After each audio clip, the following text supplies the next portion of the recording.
Madame, Monsieur, bonjour et merci infiniment à vous de nous retrouver sur Equinox Télévision. Nous sommes le jeudi, nous sommes le 7 novembre 2019. Après l'extrême nord, la région de l'Est se pose des questions. Dans une missive adressée au chef de l'État, le cabote Yannick Stéphane, fils de la région de l'Est, rappelle au président Paul Biya que lorsqu'il accédait à la magistrature suprême, la province de l'Est, comme on l'appelait à l'époque, cette province présentait fière allure avec ce qu'il qualifie de fleuron de cette région à cette époque-là, les API Est, zone d'action prioritaire et intégrée de l'Est, fleurons, des fleurons sans lesquels l'Est n'aurait jamais cette pléiade d'intellectuels qui vont accompagner le chef de l'État pendant ces 37 ans jusqu'ici au pouvoir. Il parle également de la SCT, Société camerounaise des tabacs, la Sofibel, Société forestière et industrielle de Belabo, la plus grande société forestière d'Afrique de cette époque. Il rappelle que les fils et filles de l'Est peuvent-ils évidemment s'interroger ce matin sur ce qu'est devenu cette région de l'Est et qui désormais est abandonnée à elle-même, alors que cette même région donne au chef de l'État ses plus gros scores en termes de mesures de baromètre lors des présidentielles et autres échéances électorales au Cameroun. Il rappelle que lorsque l'on lance le projet de bitumage de la route Bertoua-Garoua-Boulaye, puis Ayos Boni, ce n'est pas pour désenclaver la région de l'Est, mais plutôt desservir les corridors Douala-Djamena et Douala-Bangui. Il rappelle également que lorsqu'on lance la construction du grand barrage de retenue d'eau de Lompangar, le but n'est pas de fournir la région en énergie électrique, mais plutôt de renforcer les capacités des barrages hydroélectriques de Sonloulou et de Natchigal. Il rappelle également dans ce registre-là que lorsque le président français François Hollande, en visite au Cameroun, promet bitumer les voiries urbaines de 3 villes camerounaises dans le cadre du programme C2D, soit Garoua 45 km, Bafoussam 45 km et Bertoua 43 km. Au moment de sa mise en œuvre, les 2 premières villes maintiennent leur quota, mais la 3e ville, Bertoua, va glisser de 43 km à 14 km. Aujourd'hui, donc, ce fils de la région de l'Est s'interroge sur la réelle volonté du chef de l'État de donner à l'Est ce qui lui revient. La région compte combien de médecins, combien d'ingénieurs, combien de commissaires de police, combien d'administrateurs civils, combien d'officiers dans l'armée, combien de magistrats, où est passé l'équilibre régional dans les grands concours administratifs, s'interroge ce fils de la région de l'Est qui dit clairement qu'en 37 ans, l'Est a été également une région oubliée par le renouveau. L'occasion pour lui également de demander au président Biya de faire en sorte que l'Est retrouve son lien d'antan, si on reprend là les termes consacrés par monsieur Lekabot, je l'ai dit, fils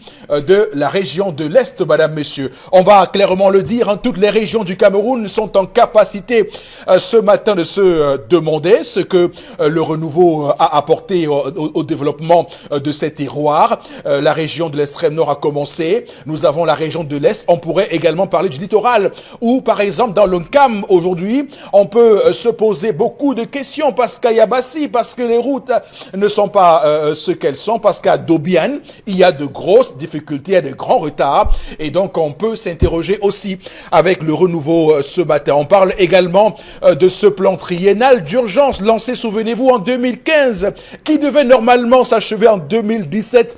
497 projets avaient été annoncés. Où en sommes-nous? On n'en parle plus.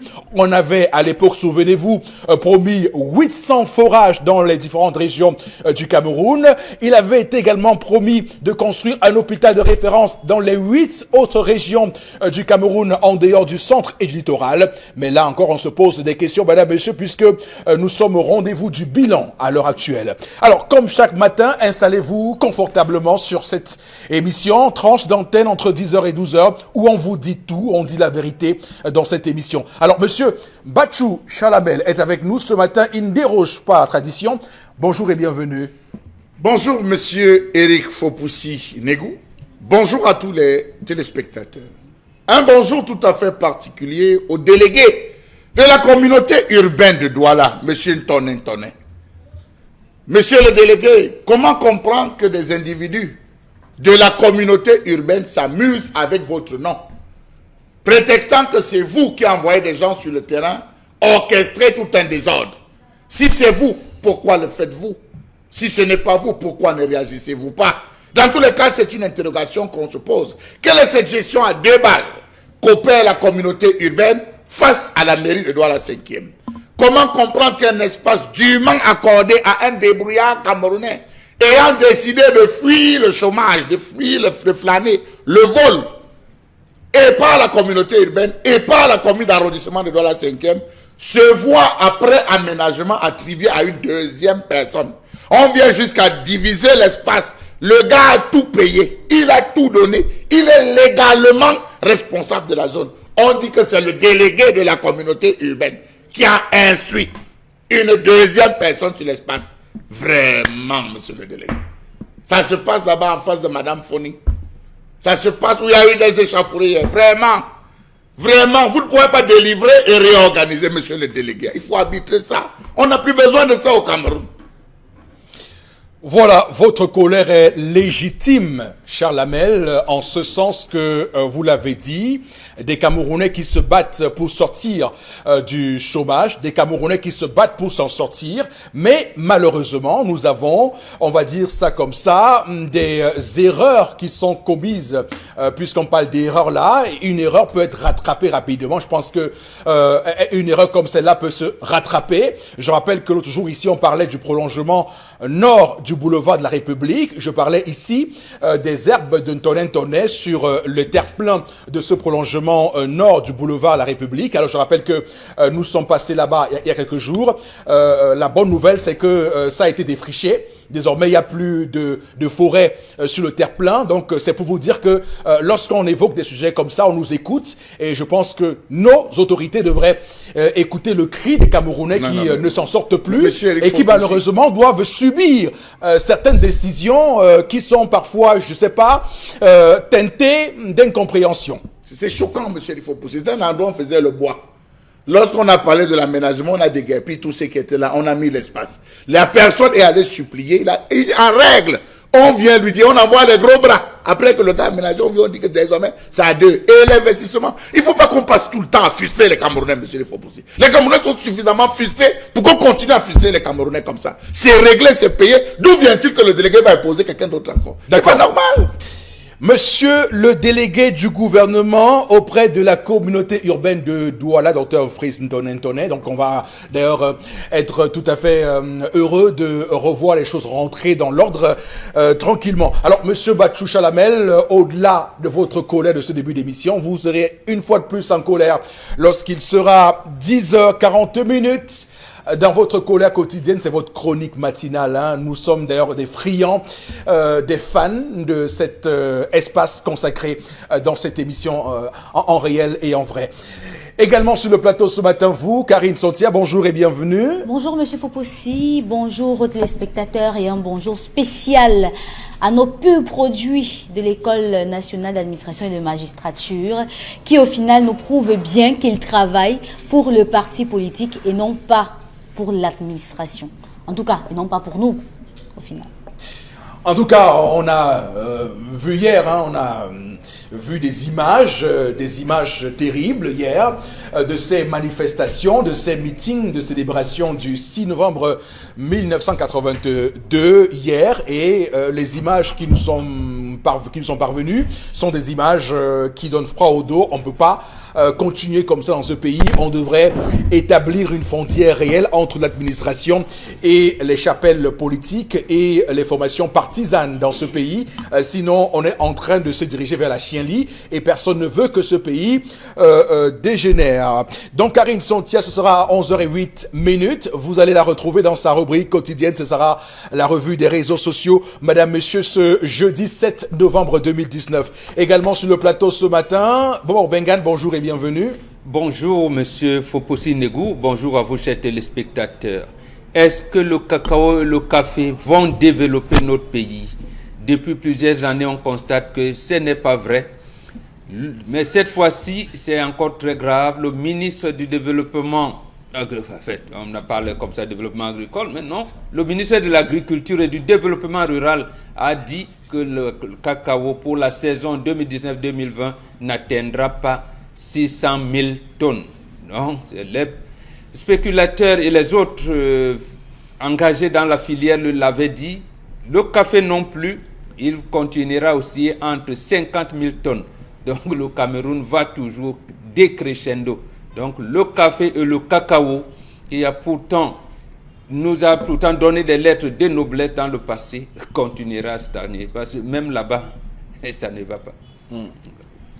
Alors, ça me permet de nous rappeler que dans le plan triennal d'urgence qui avait été lancé en 2015, le gouvernement avait annoncé la création des agropoles, mais également l'aménagement de 120 000 hectares de périmètre hydro-agricole. Où en sommes-nous aujourd'hui? C'est une grande question, mais on ne nous en parle pas. On nous égare dans des sujets, on va dire, d'un niveau très très bas, où on nous amène dans les dessous de culottes et autres friandises. Alors, il est important qu'on le rappelle aux Camerounais, il faut qu'on cesse l'escroquerie politique. Il faut que lorsque les politiques décident des politiques publiques, qu'on revienne devant ceux à qui on a fait des promesses, leur dire où on en est, rendre compte, faire le compte rendu au peuple qui est souverain.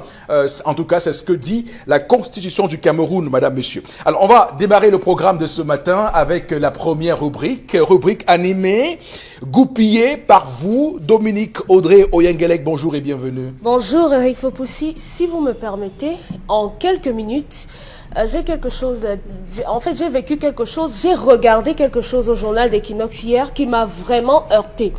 Après les récriminations des populations du Nord Cameroun, on a entendu le PAN dire que les ressentissants de là-bas accouchaient trop. Est-ce que c'est parce qu'on accouche trop, qu'on n'a pas d'école là-bas? Je ne sais pas, moi ça m'a froissé. Donnez-nous les écoles et après on verra la régulation des naissances. Le nombre d'enfants n'impacte pas. Ne fait pas que vous ne nous donniez pas d'eau à boire, de routes ou bien d'écoles ou encore des hôpitaux. Moi, honnêtement, ça m'a vraiment énervé. C'était pas ça. On n'avait pas besoin d'entendre ce genre de choses. À côté de ça, je vous raconte l'histoire de Yolande et de Maxime. Ils se sont mariés il y a 5 ans. Yolande travaille dans un restaurant sénégalais. Elle est serveuse là-bas où on fait le daiquiri et autres. Et son mari, lui, il travaille et il a 180 000 à la fin du mois. Yolande a 50 000 francs à la fin du mois. Yolande dit qu'elle a un terrible problème parce que son mari est obsédé par les dépenses.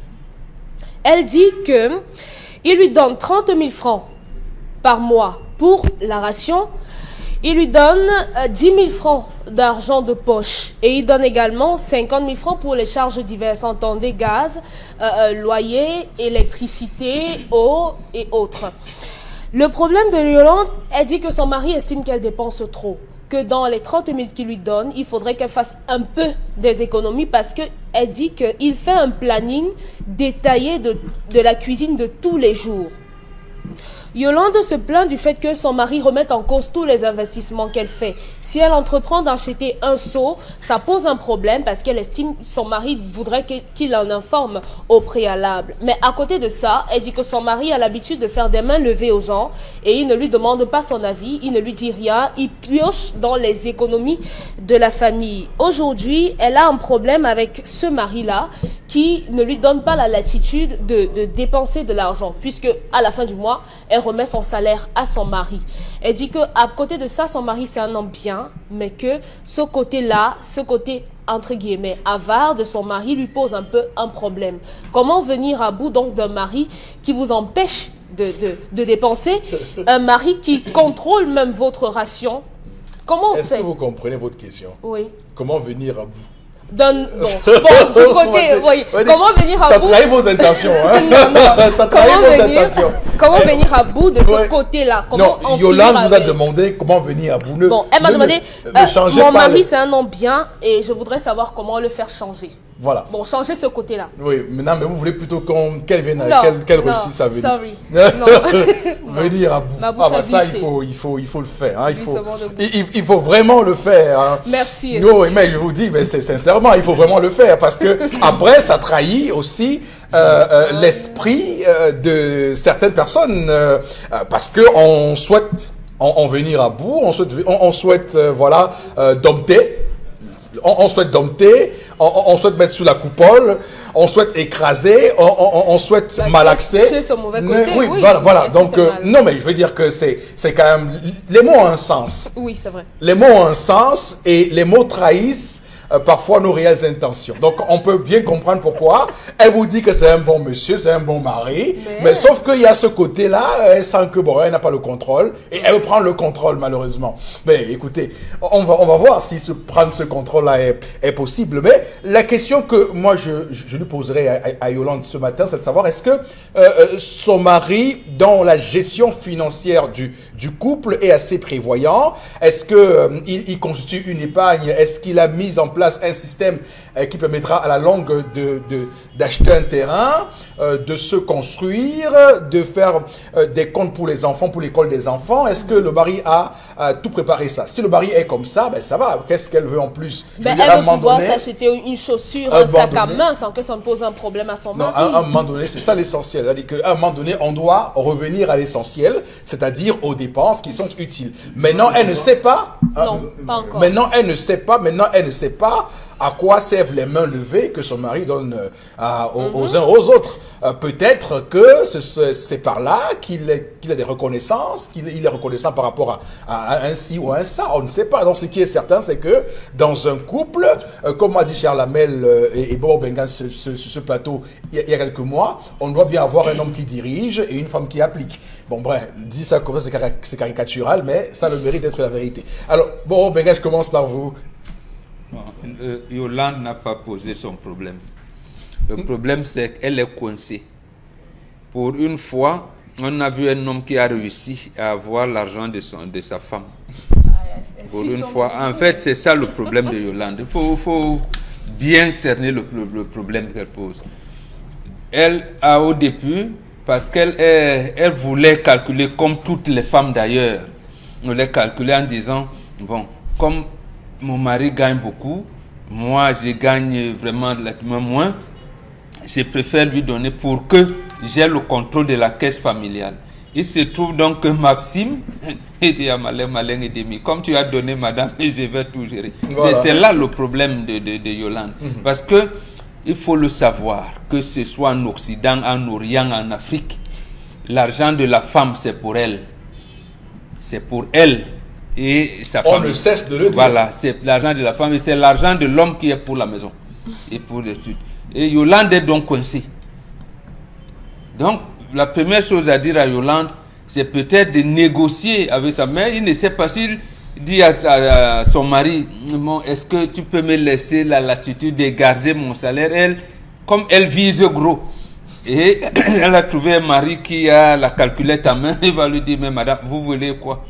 C'est ça son problème. Hein. Le problème de dire, oui, j'ai acheté un sac à main, que j'achète les cure-dents à la maison, j'ai vu le tamis à côté, je ne peux pas. Non, c'est pas ça le problème.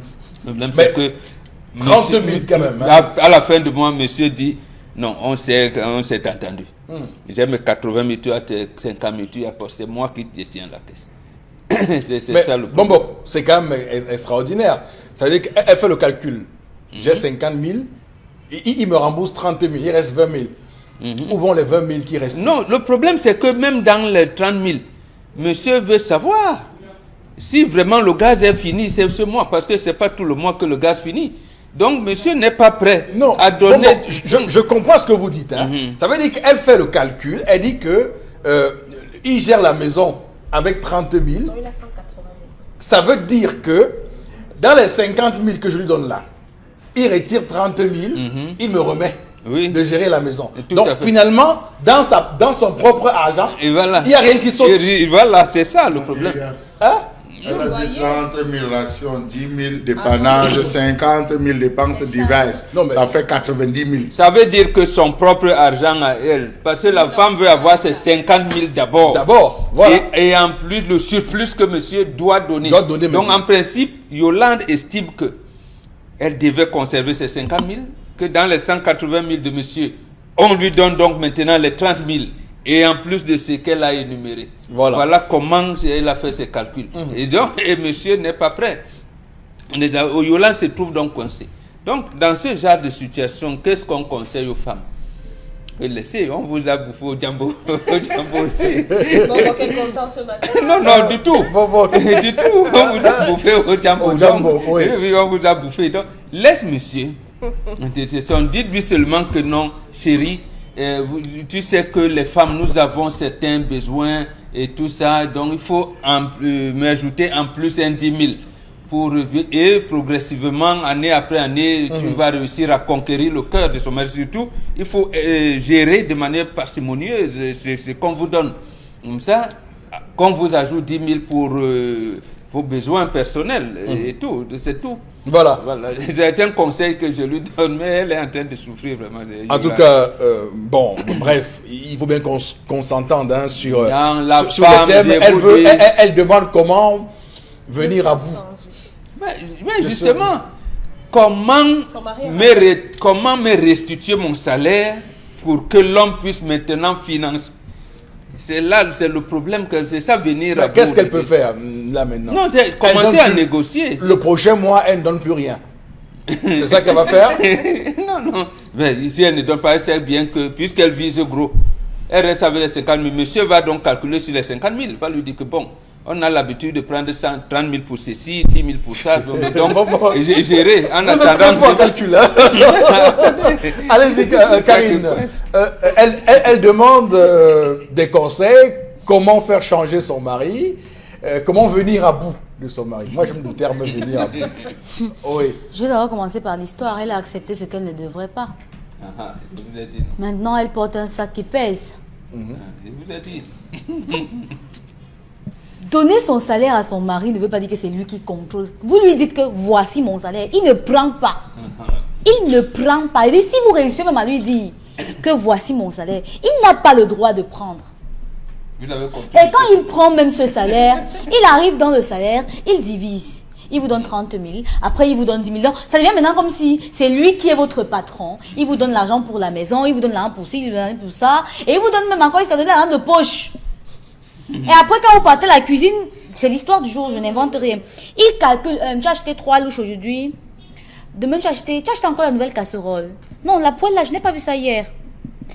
Il faut changer la nappe du frigo. Il faut changer la nappe du frigo là. Bon, le moteur du frigo est encore bien. Il faut changer aussi le gaz qui est dedans. Vous voyez à quoi ça rime? C'est-à-dire que c'est même lui qui est la cuisine, quoi. Contrairement à ce que M. Batouemon nous font souvent croire que l'homme n'entre pas à la cuisine. Lui, il est la cuisine. Vous ne pouvez pas parler sans non, me citer. ce sont vos arguments. Il est à la cuisine. Il calcule le nombre de tas de macabo que sa femme achète pour que ça rentre bien dans les 30 000. Il calcule aussi le nombre de tas de feuilles vertes que sa femme achète au marché pour que ça rentre bien dans les 30 000. Et j'ai bien peur que un jour, lui-même, il va dire que, chérie, vraiment, je vais aller faire le marché maintenant. Toi, tu t'assois, je prends les 30 000 là pour voir ce que ça fait. 30 000 déjà pour la ration pour le mois, c'est petit. Voilà. Déjà, c'est petit. On commence par là. La chance, c'est qu'ils sont 2 à la maison, donc ils peuvent faire la nourriture de 2 jours. Ça va. Par rapport maintenant à ce qu'elle doit faire, il faut d'abord commencer par couper le cordon. Couper le cordon. Parce que dans ce genre de cas, ça peut aller même par négociation ou encore par brutalité, mais de toutes les manières, il faut couper le cordon. Ne donnez pas la latitude à l'homme de penser que c'est lui qui doit maîtriser ce que vous dépensez. Est-ce que vous savez ce qu'il dépense? Quand il donne l'argent aux gens, elle dit qu'il donne à ceci, il donne à cela, qu'elle ne regarde même pas l'autre là. Comme il sait, il est arrivé dans le mariage lui-même avec ses idées que, voilà, tu ne dois même pas donner 5 francs à ta mère, tu ne dois même pas faire ceci, c'est pas à ton père. Il bloque, il ferme les robinets pour qu'elle ne puisse même pas marcher en route, voir un truc qui lui plaît et acheter. Et c'est vraiment regrettable. Il est radin envers son épouse. Il est radin. Très radin même. Parce qu'il pense que 10 000 francs vraiment à sa femme, il a trop fait. Il est un super mari. C'est pas de 10 000 francs dont elle a besoin, cette femme. Elle a besoin de liberté économique. Liberté économique. Donc, c'est-à-dire que quand elle se lève, elle va acheter sa chose, elle achète. Quand elle se lève, elle veut manger quelque chose, elle mange. Je vous ai dit. Elle n'a pas besoin de compter sur vos 30 000. C'est de ça qu'il est question. Parce que vous avez réussi à nous éberluer sur ce plateau. Elle a besoin de quoi? Liberté économique. Liberté économique. Voilà, commencez d'abord. Liberté économique. Tu ne guettes même pas dans ce que je touche. Son mari a bouclé. Il dit, il a viré. Il a... Mais bon, non. Bref, bon, j'entends que la liberté économique soit le but visé, mais après, il y a aussi que lorsqu'elle aura évidemment repris le contrôle des 50 000, oui. est-ce qu'elle va rester comme ça? Elle va, Non. Elle va continuer à l'attendre de l'homme, non? Non. Toujours. La différence entre quoi? ce que vous racontez et ce qui est dans l'histoire, c'est que l'homme ne rationne pas. Il ne rationne pas. C'est-à-dire qu'il n'assume pas les charges de sa maison. C'est l'argent de sa femme qui assume les charges. C'est-à-dire pour vous, c'est-à-dire pour vous, cette liberté économique-là passe Elle a besoin de ça.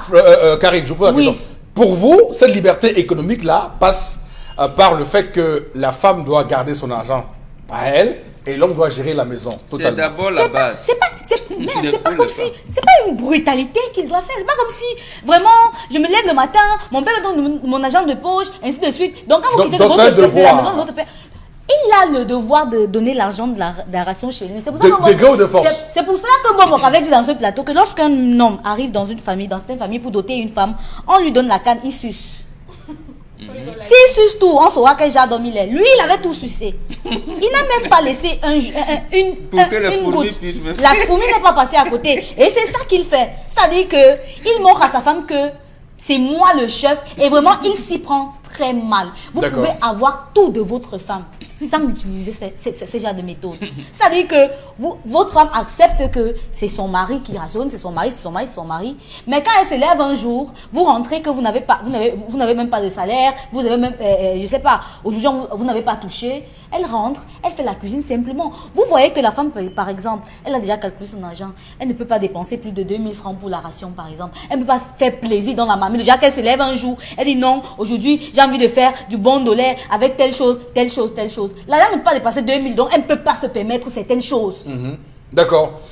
Elle n'a pas de liberté financière. Non, elle n'a pas de liberté. Encore moins de liberté gastronomique. En une seconde, monsieur ça se comprend. Même si votre femme vous dit demain que le marché est cher, vous lui donnez 100 francs pour faire le marché, elle va garder 2 francs là-dedans. Donc ne vous méfiez pas qu'elle vous dise que c'est cher. Est-ce que vous devez regarder le 2 francs que cette cette femme garde? Je vous dis seulement que c'est comme ça. Donc on doit se méfier. Voilà. On doit se méfier. Elle a toujours l'argent. Alors, Charles Abel, sincèrement, je me demande ce que vous allez nous dire aujourd'hui, parce que je me pose la question, est-ce que vous serez dans le principe de cette femme d'accord. Comment vous la décrivez? C'est une mauvaise femme. C'est une mauvaise femme, monsieur Rifopoussi, il n'y a pas deux. C'est une mauvaise femme. Très mauvaise femme même, à la limite, une sorcière, monsieur Rifopoussi. Vous vous êtes entendu ce matin sur ce plateau? Mais qu'est-ce qui se passe? Pourquoi je le dis? Allez-y, expliquez-nous. Premièrement, monsieur Rifopoussi, qui veut réussir se prive. Vous ne pouvez pas réussir dans la dépense. Je suis désolé. Je m'attendais qu'elle avance l'argument que son gars cherche les femmes, son gars est dans les bars, son gars boit, son gars fait ci. Il partage l'argent aux gens. Non, monsieur Rifopoussi. Celui qui donne s'enrichit, nous dit vos Bibles. Qui commence à donner et là-bas s'appauvrit, nous disent vos mêmes Bibles. Donc permettez-moi d'expliquer. On arrive à ceci qu'on a affaire à un homme qui tient ferme les rênes de son foyer. L'erreur que cet homme a commis, il peut être même maudit. Il peut être maudit. C'est d'être entré dans les affaires de la femme de la cuisine. Dans la cuisine. C'est là où cet homme peut être maudit, monsieur Rifopoussi. Avoir des grosses plaies sur lui, parce qu'il a entré dans la cuisine de sa femme. Donc, ce n'est pas du ressort d'un homme d'entrer dans la cuisine de la femme. Non. Lorsque vous avez donné, attendez tout au salon. C'est comme en Europe, vous voyez, en Europe, un homme, vous venez visiter un homme en Europe, Il vous fait la cuisine. il vous dit que ma femme a préparé, je vous sers. Ouh, chez moi, comme en Europe, vous voyez des gens, vous voyez des gars qui vous appellent. Comment gars, c'est comment ils disent chanter, laver les assiettes. Moi, je vais laver les assiettes, monsieur, il faut poser moi. Donc, vous voyez, c'est des erreurs. Et les bancons pensent à ça. C'est le domaine de la femme. Elle est ministre de l'Intérieur. 90 000 même, c'est trop, monsieur Rifopouzi. 30 000 pour la ration, 10 000 dépannage, 50 000 dépenses diverses. Loyer, alors, monsieur électricité, Rifopouzi, eau, ça ne répond pas, c'est pas la femme qui gère. Mais c'est Ne lui. laissez jamais Lui la qui a femme décidé. gérer les loyers de la maison. Jamais. Jamais. La femme ne doit Il va toucher, encore avoir les plaintes. gérer avec le bailleur. C'est l'affaire de l'homme. Ce sont des charges fixes, c'est l'homme qui les porte. Autre, la femme peut rendre des services à l'homme en allant régler les factures. Autre, Il doit encore avoir des elle plaintes. peut régler, mais le reste, c'est à la charge de l'homme. Monsieur Eric Fopoussi, la maladie, c'est à la charge de l'homme. En aucun cas, on a dit que quand elle est malade, c'est son argent qui dépense, c'est l'homme. Ça veut dire que si jamais elle tombe malade, elle a un palu, ça sort des poches de l'homme. Elle qui veut récupérer ses 50 000, ses 50 000 de salaire, la maladie est dedans. Monsieur Eric Fopoussi, l'épargne construction, c'est dedans. L'épargne construction, c'est dedans. Les frais de roulement, le fonds de roulement, monsieur Eric Fopoussi, c'est dedans. Alors lorsque la femme se lève pour dire qu'elle veut avoir un droit de regard, si en fait c'est qu'elle veut, et le principe d'égalité dans la gestion du foyer, non. C'est pas parce que je gère que tu as le droit de savoir comment je fais mes mains levées. La femme peut connaître le salaire dans le monde des occidentalisés. La femme peut connaître le salaire de l'homme, mais elle ne connaît pas le tabac de Ne l'homme. prends pas mon salaire. Non. Elle ne connaît pas le tabac de l'homme, monsieur, il faut pousser. Parce que tout homme ici ne vit pas de son salaire. Les gars ont des jonglages. Je peux venir, je te déclare que j'ai 50 000. Vendredi, là, j'ai 2. Je m'en vais enterrer un cousin, un oncle, une soeur, une tante, alors que je suis en train de pointer un mariage. On m'a donné mes 150 000 pour le mariage, je ne vais jamais te déclarer ça. Je vais t'appeler pour te dire que je suis bien arrivé au deuil. Tout se passe bien. Je rentre le matin, ça c'est mes tabac, monsieur. Donc si je décide de faire une main levée, c'est sur mes tabac, ça n'engage pas. Donc voilà une femme qui veut fouiller jusqu'à aller fouiller la nuque de son mari, c'est ça. Une femme trop curieuse. Elle est extrêmement curieuse, elle veut fouiller tout jusqu'à aller fouiller ce qu'il y a derrière les fesses de son mari. Donc c'est très grave. C'est là où je condamne la femme, parce que la femme est très molle. Elle devait se contenter de ce que son mari lui donne et essayer de gérer en toute simplicité. Dire à son mari, et c'est ce que je lui dis, chérie, tu n'as pas le droit de t'occuper de ma cuisine, tu n'as pas le droit de t'occuper de ma gestion, je gère comme j'entends. Je peux arriver à me dire que la tomate c'est 1000 à 100, j'achète un carré de tomates, tu veux m'aider, va faire le marché en gros, comme ce que les gens font. Tu vas faire le marché en gros, un sac de riz, les nouilles, un filet de macabo, un filet de plantain, je sais pas moi, un filet de pommes, viens jeter à la maison, non, moi, mes 30 000, je vais me débrouiller à payer mes tomates, débrouiller à payer mes condiments. Voilà là où est leur problème. C'est à ce niveau qu'elle devait discuter avec son mari et non dire que son mari fait trop les mains levées. Non. Monsieur, il faut pousser le marché que pour gagner, il faut saouler le gars qui négocie auprès du boss. Tu sais que voilà le bras droit du boss, je veux le marché, je tire le gars. Je t'allume des bières pendant toute une soirée et en partant, je te donne même 30 000 de taxi. C'est ça. Parce que lorsque le dossier va passer, tu vas dire non, c'est mon gars. Si maintenant qu'il n'a rien, il me donne, demain il va me donner. C'est les règles, les principes du marché, les pots de vin. Ça existe, monsieur, il faut pousser. Il y a des gens qui ouvrent la route, c'est comme ça qu'ils ouvrent la route, parce que les gars sont généreux. Derrière ça, ils gagnent. Que la femme ne pense pas forcément que parce que ton mari donne à boire aux gens, parce que forcément c'est papa yé. Non. Non. Et c'est là où ça trompe beaucoup de femmes. Beaucoup de femmes se retrouvent à avoir des problèmes avec leur mari, parce que j'étais avec X. Il a vu quand il avait telle personne, il donne à boire. Est-ce que tu sais ce qu'il gagne? Vous avez dans les mairies, des gars qui dans les mairies, monsieur, il faut possible. Vous avez des gens qui dans les mairies viennent négocier. Ça veut dire pour tout gars qui vient faire une publication de banque, on prend son numéro, on lui dit qu'on te donne tout. On te donne la salle, on te donne l'animateur, on te donne l'impresario, on te donne ceci. Mais ça se paye, ça se monnaie, ça s'entretient. Vous avez des gens dans les hôtels, monsieur, il faut possible. Ils ont des véhicules garés à la maison. Mais à l'hôtel, lorsqu'on dit qu'il y a un client de l'hôtel qui veut une voiture, c'est lui qu'on appelle au quartier. Vous ne savez pas comment ça se passe. Donc j'estime que, je ne sais pas ce que le gars fait. Mais On entretient les relations. on entretient les relations. Donc vraiment, les femmes dévient souvent ce côté. Le garçon, je lui dis, Maxime, n'entre plus jamais dans les affaires de cuisine de ta femme. D'accord. Au risque d'être maudit. Et la femme fait attention. Ok, Dominique Audrey. On a su, Dominique, c'est ça, les bantous, ça veut bien. Ok, Dominique Audrey, qu'est-ce que vous dites? Je suis contente que cette histoire fasse le bonheur de Père Mbambok et de Charles Hamel ce matin. Mais même si à côté, on a un homme qui est radin. Moi, j'ai pas de problème avec les femmes qui donnent le salaire à leur mari. Parce que c'est ça le couple. Le couple, c'est être tous les deux et de conjurer. On dit conjuguer les efforts. On se met tous les deux et maintenant on établit les dépenses. On commence par les dépenses obligatoires et maintenant on va voir les voyages, les maladies et les cadeaux et autres. Le problème de Maxime, c'est qu'il est effectivement un peu trop, il tient trop la corde. Quand vous donnez 10 000 à une femme pour un mois, si elle a des cheveux, si elle se coiffe à combien? Les serviettes, combien? Les sous-vêtements, combien? Quels sont leurs projets? Les laits de toilette. Attendez un peu. Parce qu'on a des projets, on ne se Un homme coiffe qui veut qu'on pas. n'achète Monsieur pas des Mbachou. caleçons, on n'achète pas des démembrés, encore moins des babouches. Monsieur Mbachou, je suis désolée. Ne dites pas aux gens ce que vous ne pouvez pas faire. Je dis bien qu'il faut se priver. Non, Toi, imbécile, mais il faut se à quel priver. point? Il faut se priver. Vous savez, nos mamans nous disaient, je mange comme ça sans caleçon parce que je paye ton école. C'était Je une mange façon de parler. Non, mais c'est peut-être Je pas une suis façon. désolée, c'était Nos une façon mamans de se parler. privaient véritablement. Non. Qui nous regardent à la télé. Non, Nos mamans se ne privaient. demandez pas aux gens de marcher nus parce qu'ils économisent. À un moment, vous pouvez sortir dans la voiture, vous cognez, vous mourrez, vous allez que vous économisez quoi? Vous cherchez le temps qu'il n'y a pas, ça n'existe Vous pas. économisez quoi? Il n'y a pas le temps. Non, je suis désolée. On ne peut pas économiser et on commence à vivre comme des misérables. Vous ne pouvez pas donner 10 000 à votre femme par mois. Ça ne suffit pas. Est-ce que vous apprenez de ses avantages, elle aussi? Elle a besoin. Il n'y a que un plat de riz qu'on va lui donner. L'avantage, c'est quoi? Elle a besoin de crédits de communication. Donc, même si quelqu'un lui donne 500 de pourboire par semaine, c'est entre dans les 10 000 là. Il n'y a pas Non, de métier sans respectez. Il faut dire aux gens Sans avantage. la vérité. Tout le monde n'est pas bantou. Pour ceux qui ne sont pas bantou, donc, parce que je doute que Maxime soit bantou. S'il était bantou, il n'allait pas entrer, Mais il est entre guillemets, dans la cuisine. C'est pas ça être bantou. Il Il a juste la chance d'avoir une femme qui sait quel est le sens du couple. C'est tout. Voilà. Le couple, c'est qu'on est tous les deux. J'ai 180 000, tu as 50 000, mettons. La ration, c'est comme ça, comme ça, comme ça. Ok, on va faire ceci, on va mettre ça pour ça, pour ça, pour ça. Et maintenant, le reste, on partage. Les femmes n'ont pas de droit de regard sur les avantages des à côté des hommes. Il n'y a pas de problème, mais dites à votre femme que j'ai tel salaire à la fin du mois. Et parfois, on remet à la femme que voilà le salaire, mélange ta part, on fait comme ça avec. Ce n'est pas réducteur. Donc 10 000 à une femme, je crois que c'est une insulte. Vous ne devez pas le faire, sinon vous allez la rebeller. Et maintenant, Ça devait être combien? et maintenant, au moins 25 000.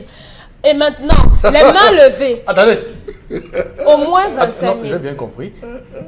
25 000, ça représente quoi? L'argent de poche. D'accord. Vous êtes sûr? Parce que les D'abord, hommes bien aiment les femmes qui sont bien mises aussi. Vous allez vous asseoir au bar, vous allez voir une fille sur laquelle un homme investi. Elle est bien coiffée, elle est bien parfumée, Vous allez bien baver. habillée. Vous allez baver. Et maintenant, votre femme, elle importe les cababelles, les babouches de 600 francs. Parce que vous lui donnez 10 000.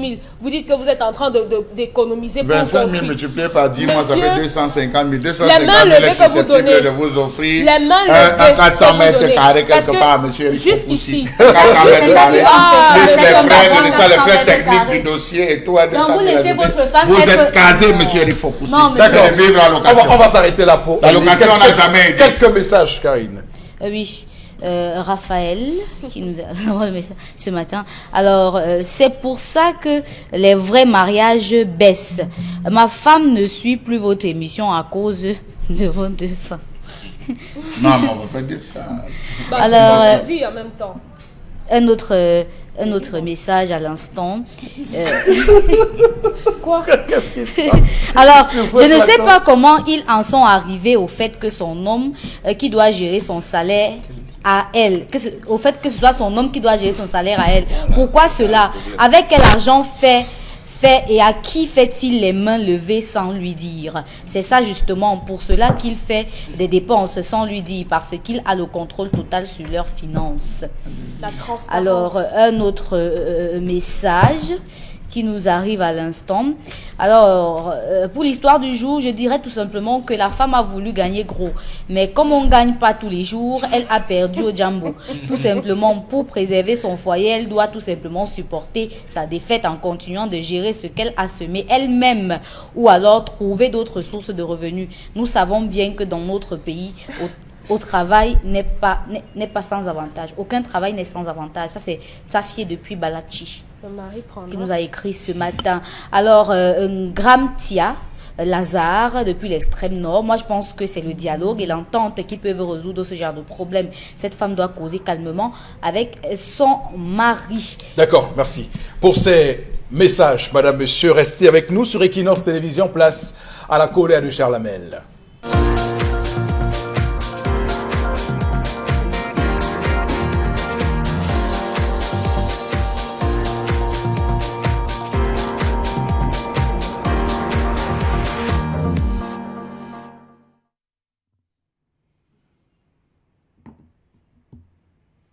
Je m'interroge ce jour sur la question des espaces verts dans ce pays. Vraiment, dites-moi à quoi ça sert de mettre en place la question des espaces verts si l'on est même à même de les entretenir. Comment comprendre toute cette insalubrité qui règne dans les espaces divers? Prenez la zone de sable. Vous ressortez par l'église catholique à Bonamoussadi. Vous prenez tout le long trait jusqu'à l'immeuble Coton Carrefour, des immeubles à Coton. Vous allez vous rendre compte que ça ne vaut pas la peine. Y passer, c'est lancer un ish. Ish, à quoi ressemble Douala comme ça? Faites un tour sur l'axe de la douche. Laissez l'axe de la douche, vous allez au niveau du boulevard de l'aviation. Vous allez vous rendre compte, oh mon Dieu, que les espaces verts ne ressemblent à rien. Je vous épargne des quartiers comme Bepanda, je vous épargne des quartiers comme Bonamoussadi, au niveau du rond-point, de l'école du lycée, là, au niveau du marché, je vous épargne tous ces différents axes, ça ne vaut pas la peine. Que dit alors du tronçon de Niala Yassa? Ah, Seigneur! Qui a la charge d'entretenir ces espaces-là? La communauté urbaine, les communes d'arrondissement, 3 points d'interrogation, 4 points de suspension à la ligne. Lorsque vous partez du petit carrefour Makepe-Misoke pour rejoindre le carrefour, le rond-point Petit Pays, la situation est lamentable. Tellement lamentable qu'on se demande, oh mon Dieu, qu'a-t-on fait pour mériter cela au Cameroun? Qu'a-t-on fait? Quelle malédiction pèse sur nous qu'aucun exorciste ne peut réussir à endiguer ce mal? Comment comprendre cet entretien à 2 vitesses des espaces verts dans cette ville? Comment comprendre qu'au Gandam des usagers, les espaces verts sont à l'abandon dans les principales villes, Douala et Yaoundé? On désherbe après 6 mois, après 8 mois, après 9 mois, lorsque les médias bavardent, ou juste pendant les vacances, lors des stages de vacances effectués par les jeunes élèves. À Yaoundé, c'est lorsqu'on sait que le chef de l'État va sortir qu'on se bat à aménager les espaces. Prenez l'axe Oyomabang, Kansonel, Oyomabang, Nkolbison, au Carrefour et Mabazil. Prenez tous ces axes, vous allez vous rendre compte que même les bois qui sont là, les eaux réussissent à inonder. Pourquoi créer cela si on n'a pas la verve de nettoyer? À Bonabéry, à la fin de l'ancienne route, en contrebas de l'échangeur, un espace vert là-bas carrément à l'abandon. Les fleurs plantées ici et là ont de la peine à pousser parce qu'envahies par des herbes folles. Les bancs ont désespérément reçu de la poussière et sont vides de toute occupation. Seules les allées pavées sont utilisées par les piétons pour traverser la chaussée. Au niveau de Bonamoussadi, on ne s'assied plus sur ces bancs. On ne réfléchit plus là-bas parce qu'en journée, on agresse. En journée, vous êtes assis sur les pauvres bancs. Ces bancs dits publics ont réussi à vous agresser alors qu'à côté des gens montent et descendent. À Bonabassem, le jardin public qu'il faisait il y a quelque temps encore la fierté du public est laissé à lui-même. Des exemples comme celui-là, on en trouve pêle-mêle dans toute la ville. Abonamoussa dit, j'y reviens, c'est la honte. Il faut écarter les herbes avant de pénétrer. Tant pis pour vous, si vous croisez un animal en errance, allez vérifier les livrets comptables. Vous allez vous rendre compte des plaintes. Vous allez vous rendre compte que les gens mangent bien dans ce pays sur le dos des pauvres que nous sommes. Allez vérifier les carnets, les livrets comptables. Vous vous rendez compte que l'argent de l'aménagement, de la maintenance est décaissé tout le temps pour des travaux fictifs. Comment comprendre que ces espaces verts font l'objet de multiples attaques et dégradations qui prennent des proportions inquiétantes? Vous avez des arbustes qui ont divisé la route. Vraiment. Est-ce qu'en plantant, on ne savait pas que c'était pas ce type d'arbre destiné pour la chaussée? Dans tous les cas, comment comprendre que de nombreux espaces verts dans cette métropole régionale ont été transformés en espaces marchands? Oui, beaucoup d'espaces ont été transformés en espaces marchands. Vous avez de l'argent, on vous donne les espaces verts. Vous avez un peu de sous, vous connaissez un X ou un Y, on vous l'offre. Comment donc comprendre que les herbes folles, la corruption, se soient véritablement installées tout autour de ces affaires d'espaces verts qu'on dit très importants pour l'équilibre de l'air dans les différentes zones? Chalamé, en tout cas, pour la production de notre oxygène, la préservation de notre oxygène. Alors, c'est intéressant de le signaler parce que ça nous permet au moins de comprendre comment ce pays fonctionne et comment nos villes sont pensées. J'évoquais ici une fois dans cette émission le cas d'une ville extrêmement difficile comme New York, où là-bas, ils ont fait ce qu'on appelle Central Park. Vous voyez, c'est Central Park à New York. Donc, c'est un endroit aménagé, ce ne sont que des bois, c'est vraiment une forêt en pleine ville, vraiment au milieu, c'est en plein centre de New York, et New York donc entoure Central Park d'ailleurs.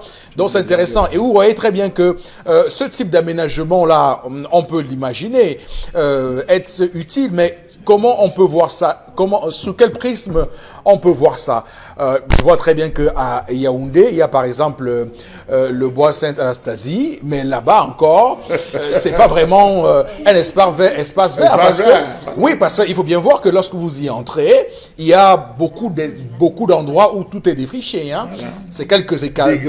Oui, quelques arbres d'écaltus qui sont plantés ici et là. Oui, qui font. Donc, il faut bien qu'on se comprenne dans ce espace.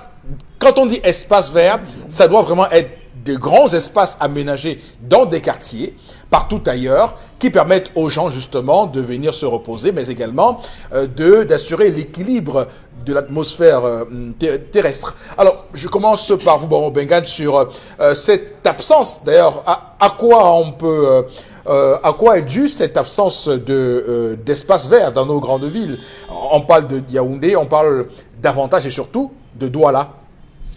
Parce que nous avons pensé que l'Occident nous donnait des orientations. Parce que quand on se met à la course de l'Occident, on oublie tout, on se met à la course de l'argent. Je commencerai d'abord par le noir, parce que j'entendais les petits bantous, les villages et ceci. 1236, vous pouvez aller au net tout de suite. Vous téléchargez la charte de Cancan, 1236, article 40. Ça commence, le premier article de 3e disposition qui parle de la préservation de la nature. Cet article 40 vous montre comment, pour nous, Africains, la nature est importante. Oui. Je dis bien charte de Cancan, 1236. Bon, voilà. Donc, vous allez perdre les gens. Hein, non, on ne va pas perdre les gens. Oui. Quand nous avons les maires, ou alors les exécutifs communaux, les délégués de gouvernement, qui ne savent pas ce que c'est. C'est-à-dire que moi, ça me fait mal. Ça me fait mal. Même les zones aménagées par la mailliture, je veux parler des Kansiks et autres, où on a laissé les espaces verts, où des gens, on les a transformés en garage, en fabrique de parpaings, en boutique, ainsi. Et les gens, ils ont même l'autorité, comment vous appelez ça, les permis de bâtir, ou les permis d'exploitation. Ça devient terrible. Ça devient terrible. Donc, ça veut dire quoi? Parce que lorsque vous voyez l'attitude, et Charles Hamel a bien fait de montrer ces images-là, pour nous autres, c'est terrible. Voilà la malédiction, on comprend. Et ça s'est traduit comment? Regardez comment on entretient les cimetières. Non, regardez comment sont entretenus. C'est là où on vient pisser, on vient faire tous les besoins possibles. Voilà comment on voit des situations. La barrière des deux s'est écroulée, tous les côtés s'est écroulée. Et vous nous dites que ces gens, ils sont les docteurs en ceci, les environnementalistes en cela, les urbanistes, les paysagistes en tout bord. Et voilà comment on entretient. C'est-à-dire que même vos ancêtres qui veulent venir vous rendre visite, pourquoi vous ne les voyez plus dans vos rêves, dans les songes? Mais vous les avez chassés. Vous voulez donc obtenir quoi? Donc voilà dans quelle situation. Donc nous appelons la malédiction nous-mêmes. Ici, pour terminer, répondre clairement à la question que Jalamel a posée, non, c'est de la responsabilité des communes d'arrondissement et des communautés urbaines là où il y en a. Donc voilà, je pense même que les textes qui orientent la décentralisation, je pense d'abord le décret du Premier ministre de 2008 plus les lois de 2004 qui organisent la décentralisation et relative aux communes et autres. Nous donnons ça, c'est de leur responsabilité. D'accord. Non, moi, il y a quelque chose qui est quand même remarquable. Il me semble que lorsque nous étions plus jeunes, on avait ce qu'on appelait, je parle des maisons d'habitation, hein, des uns et des autres, ce que nous appelons les jardins. Je me rends compte qu'aujourd'hui, les gens construisent aujourd'hui et ils mettent le ciment partout. Et puis il y a même un phénomène de pavé, que les gens font les cours en pavé. Bah, je pose des questions, mais à quoi? Mais c'est quoi? Oui, donc ça veut dire que quand on fait une cour en pavé, c'est qu'on a du luxe. Non mais chacun, on a quand même. Non mais c'est l'analphabétisme. Mais je me souviens même que dans les grandes maisons, il y avait le métier de jardinier. Le jardinier était chargé justement d'assurer que le jardin de la maison soit propre. Mais aujourd'hui, les gens construisent des maisons, tout est, si ce n'est pas du ciment... Vous n'avez qu'à observer le comportement de nos grands-mères quand j'arrive ici. Vers la fin de l'année, je vais sur la tombe, La première chose à faire, c'est la propreté. Et même là où elles jettent les ordures, c'est loin. Nous ici, qui sommes docteurs en doctorat, nous on vit avec les souris à la maison, on ne sait même pas là où on doit jeter les ordures. Quelquefois c'est l'enfant, on dit jette ça là, toi aussi.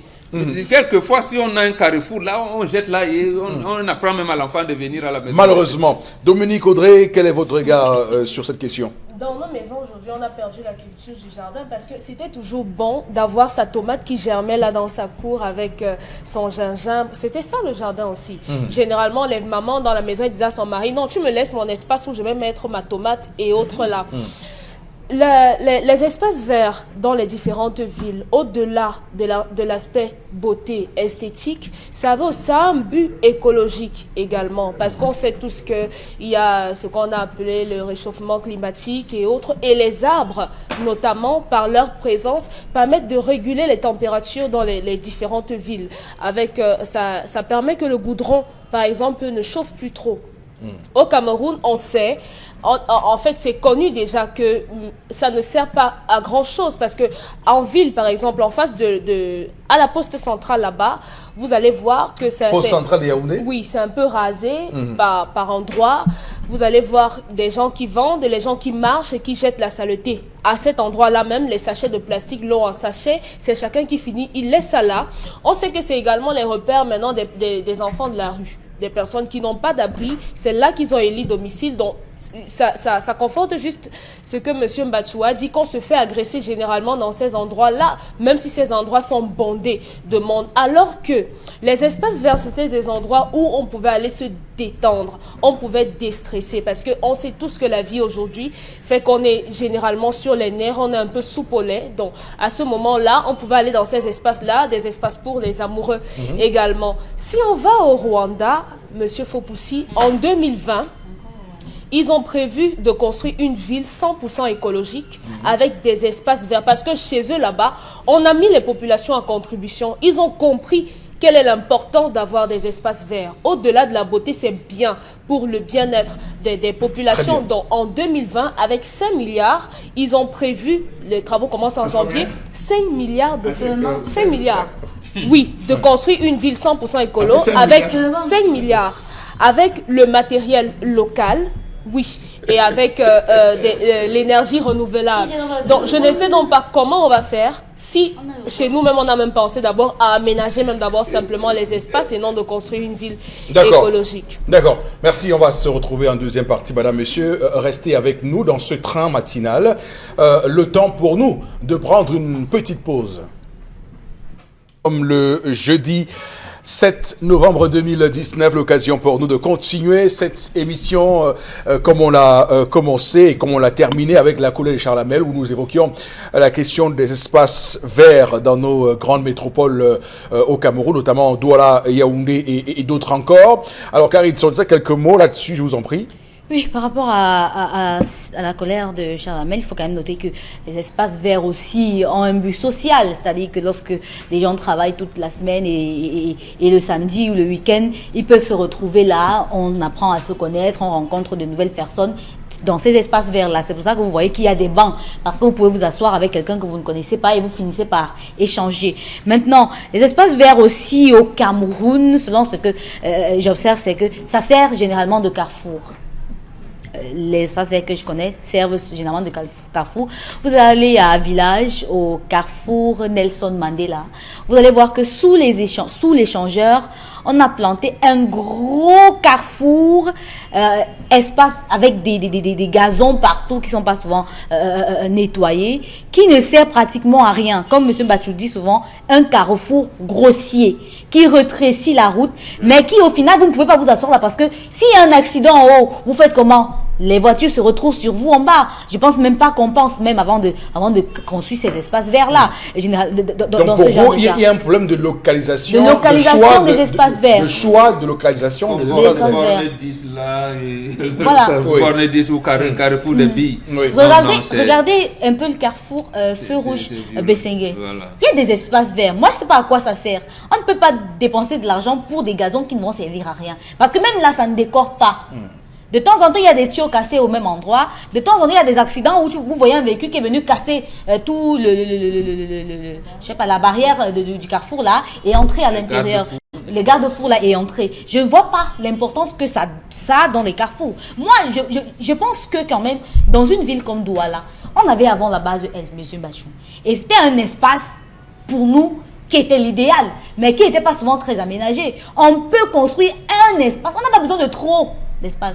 Un grand espace où tout le monde peut se recueillir, sauf qu'il faut aussi la sécurité des personnes, parce que même à cette base F-là, on agressait des gens, on extorquait des gens, on escroquait des gens. Donc, au Cameroun, quand même, lorsqu'on prend des mesures de toutes les natures, on finit toujours par nous trahir, par trahir la propre mesure. Un espace vert, ça s'entretient. On prend soin. À Bonamoussadi, lorsque vous arrivez au niveau du marché Bonamoussadi, dans ces mêmes espaces verts, il y a des espaces pour des goals, donc pour des gens qui viennent jouer au ballon. Donc on a même déjà retiré les gazons à un endroit, c'est devenu un espace pour jouer du ballon. Non loin, il y a des pousse-pousse et autres qui font, c'est pratiquement la continuité du marché à ce niveau-là. Et pourtant, des deux côtés, les routes sont très très petites. D'accord. C'est difficile pour deux camions de passer au même moment.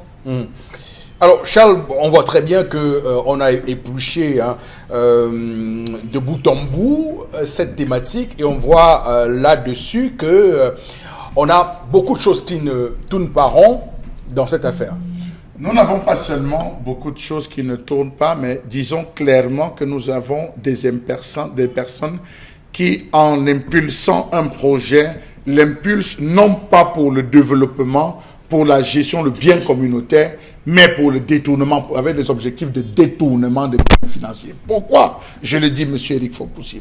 Je le dis parce que lorsque vous regardez une ville comme Douala, il y a, comme le littoral, prenons même la région du littoral en elle-même, il y a tellement de zones où on peut développer et mettre à l'application des espaces verts, M. Eric Fopoussi. C'est de mettre en marche les espaces verts. Vous avez Cap Cameroun. Si on transforme avec un budget d'1 milliard Cap Cameroun, monsieur Eric Fopoussi, en un espace vert, on met des petites chaloupes pour permettre aux gens d'aller visiter, passer un week-end à Cap Cameroun. Mais vous n'irez pas, monsieur Eric Fopoussi. Si on met de l'argent pour transformer Soué là-bas, pour transformer Djebale 1, Djebale 2, pour transformer Mouanko, monsieur Eric Fopoussi, avec les belles plages de Yo-Yo, vous n'irez pas vous reposer? Non, je pense qu'il y a des personnes qui restent. Je dis, comment faire pour voler? Ouais, je peux faire comment? Non, on va lancer l'agriculture numérique. Centre de formation agriculture numérique. Ça va passer. 20 milliards, ça passe. Ah non, on peut lancer l'affaire des espaces verts dans la ville. Vous voyez, c'est ça en fait l'histoire. Ce n'est pas des gens qui pensent demain, c'est des gens qui pensent aujourd'hui. Monsieur Eric Fopoussi, regardez l'axe de la douche. On traverse où? Sur les herbes. Sur les herbes, monsieur Eric Fopoussi. On traverse sur les herbes. Il n'y a pas d'espace qui a été aménagé. Et même le petit espace qui a été aménagé, c'est l'axe de Bensikina. Un Bensikina qui veut traverser pour aller dans l'agence de voyage, il prend là où on a mis les deux, puis c'est là où il met sa moto. Tant pis pour vous. Vous êtes obligé de vous débrouiller. Regardez Kololun. Rond-point Kololun au lieu du gazon. Les gars vendent les médicaments. C'est un espace vert. Monsieur, il faut pousser sur le gazon. On se plaint seulement des médicaments de la rue, mais l'espace même vert en lui-même, ça s'est réservé à qui? Autant de questions. Rappelez-vous, monsieur Eric Fopoussi, et c'est là où je tire un coup de chapeau. Vous voyez le carrefour Youpoué. Chaque fois qu'on sait qu'il y a des missions qui vont descendre, évaluer l'environnement, on part menacer tous les gars qui font les jardins, les jardiniers, surtout le gars qui est au carrefour Youpoué. Là où les gens vont se filmer pour les mariages, là, ils viennent se placer là-bas. On donne 100 francs aux gars. Je dis, les gars qui font le jardinier, là, ils vont se placer là-bas. Vous voyez, vous entrez dans 100 maisons, vous allez voir les 100 là où les gens se sont mariés, les mêmes photos. C'est chez le seul jardinier là où beaucoup vont se filmer. Il y a lui, monsieur Eric Fopoussi, et le rond-point Mathieu. Et là, oui, la place de la Besseke, là où les gars, mais c'est les jardiniers. Comprends. Et ces jardiniers ne sont même pas payés comme on devrait les payer pour l'embellissement de la ville. Donc voilà déjà le faux. Allez voir combien on prend sur la tête de ces jardiniers, monsieur Eric Fopoussi. Vous allez mettre les mains, vous demander, mais bon Dieu, est-ce qu'on vit dans ce pays? Nous avons, et ça je le dis, quand je dis je bénis, je rejoins Bonbon, Bengan. Dans tous les villages de l'Ouest, il y a ce qu'on appelle les lieux sacrés. La forêt sacrée. La forêt sacrée est la copie des échantillons de toutes les espèces d'arbres poussant dans le village. Parce qu'on ne veut pas que la main de l'homme détruise, on a réservé cela en forêt sacrée. Personne n'y entre. C'est pour ça que les soucis de disparition de certaines espèces d'arbres et tout, ça n'arrivera pas là-bas parce qu'il y a la préservation, la notion de préservation. Vous avez, monsieur Eric Fopoussi, la place de la chefferie. Il y avait des places qui étaient aménagées. Vous voulez faire la fête à la place de la chefferie, il n'y a pas d'autre endroit. On aménageait des espaces pour faire des célébrations. Monsieur Eric Fopoussi, la gestion des déchets était régulée. Il y avait un espace où on faisait le bain. On régulait 6 heures, 7 heures, c'est les femmes. Parce que les femmes se lèvent avant les hommes. 8 heures, 9 heures, c'est les hommes. C'est connu dans tous les villages. À 1 heure, quand tu veux descendre à l'eau, on dit je vais à l'eau, on te dit que ce n'est pas l'heure des hommes. Monsieur, tu attends, c'est les femmes. Vous voyez les femmes qui descendent toutes, elles voient cela. Le soir, elles remontent à une certaine heure. C'est là que vous voyez les hommes qui commencent à descendre pour se laver. Il y avait des heures d'intermédiaire. C'était régulé. Quand vous allez à l'Est, que ce soit à Kété ou Limbang ou, je ne sais pas moi, Barbézé ou Angosas, vous allez arriver dans ces zones, monsieur Eric Fopoussi. Dans toutes les concessions, il y a des gros trous qu'on a creusés, bien couverts, où on verse tous les ordures à l'intérieur. Vous ne verrez pas de sépultures traînées, vous ne verrez pas si il y a le système maîtrisé. Pourquoi ne pas appliquer cela? Vous avez des délégués, comme Bonbon dit, champion en doctorat, qui passent le temps à voyager. Il dit, oh vraiment, ce que j'ai vu à Berne, là, ça m'a... Oh là là, il faut que je vienne te faire ça au Cameroun. Il vient, il dit, le Cameroun va respirer désormais comme la ville de Berne. Il monte un projet, on lance 2 ou 3, ça disparaît. Faites le tout, vous allez voir, tous ces espaces verts n'existent pas. Vous parlez tout à l'heure dans toutes les concessions. On avait la citronnelle, on avait l'orange, les orangers, les goyaviers, les papayers, les primeurs, l'aloe vera. Aujourd'hui, vous passez à quoi? C'est à peine si vous retrouvez les fleurs dans une maison, c'est l'occidentalisation qui nous a détruits. On vient nous parler des espaces verts comme si c'était nouveau. Ce n'est pas nouveau, l'Afrique connaît cela. Qu'on rentre juste aux fondamentaux. Vous voyez tout l'axe de Makepe Misoke jusqu'à rond-point Petit Pays. Monsieur Eric Fopoussi, les deux côtés, là où de l'eau coule, je peux vous assurer qu'on peut aménager ces espaces, laisser l'eau couler de manière claire, éviter qu'il y ait stagnation pour le développement de l'anophèle femelle qui va donner le paludisme à tout le monde, aménager des espaces où les gens peuvent voir et l'eau couler, et pêcher, et réfléchir, et penser, pas comme ce qu'on retrouve à Bonamoussadi, qui tire le chanvre indien. Un autre message, mais ça, ce sera par rapport à l'histoire du jour. On accouche trop, non. Ça, c'est l'introduction de Dominique tout à l'heure. Elle ne doit pas mettre les yeux dans le salaire de son mari. Il gère son argent comme il veut. Du moment où il assure tout à la maison, à force de mettre les doigts dans l'anus de son mari, elle va finir par trouver.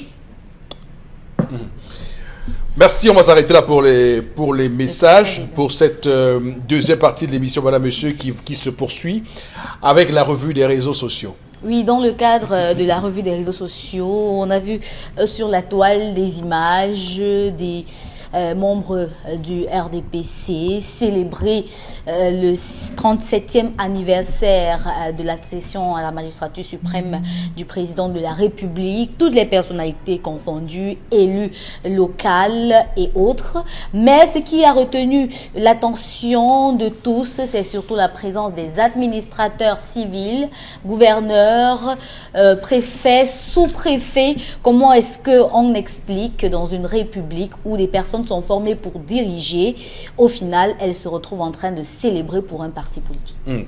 Alors, causes, conséquences et le reste.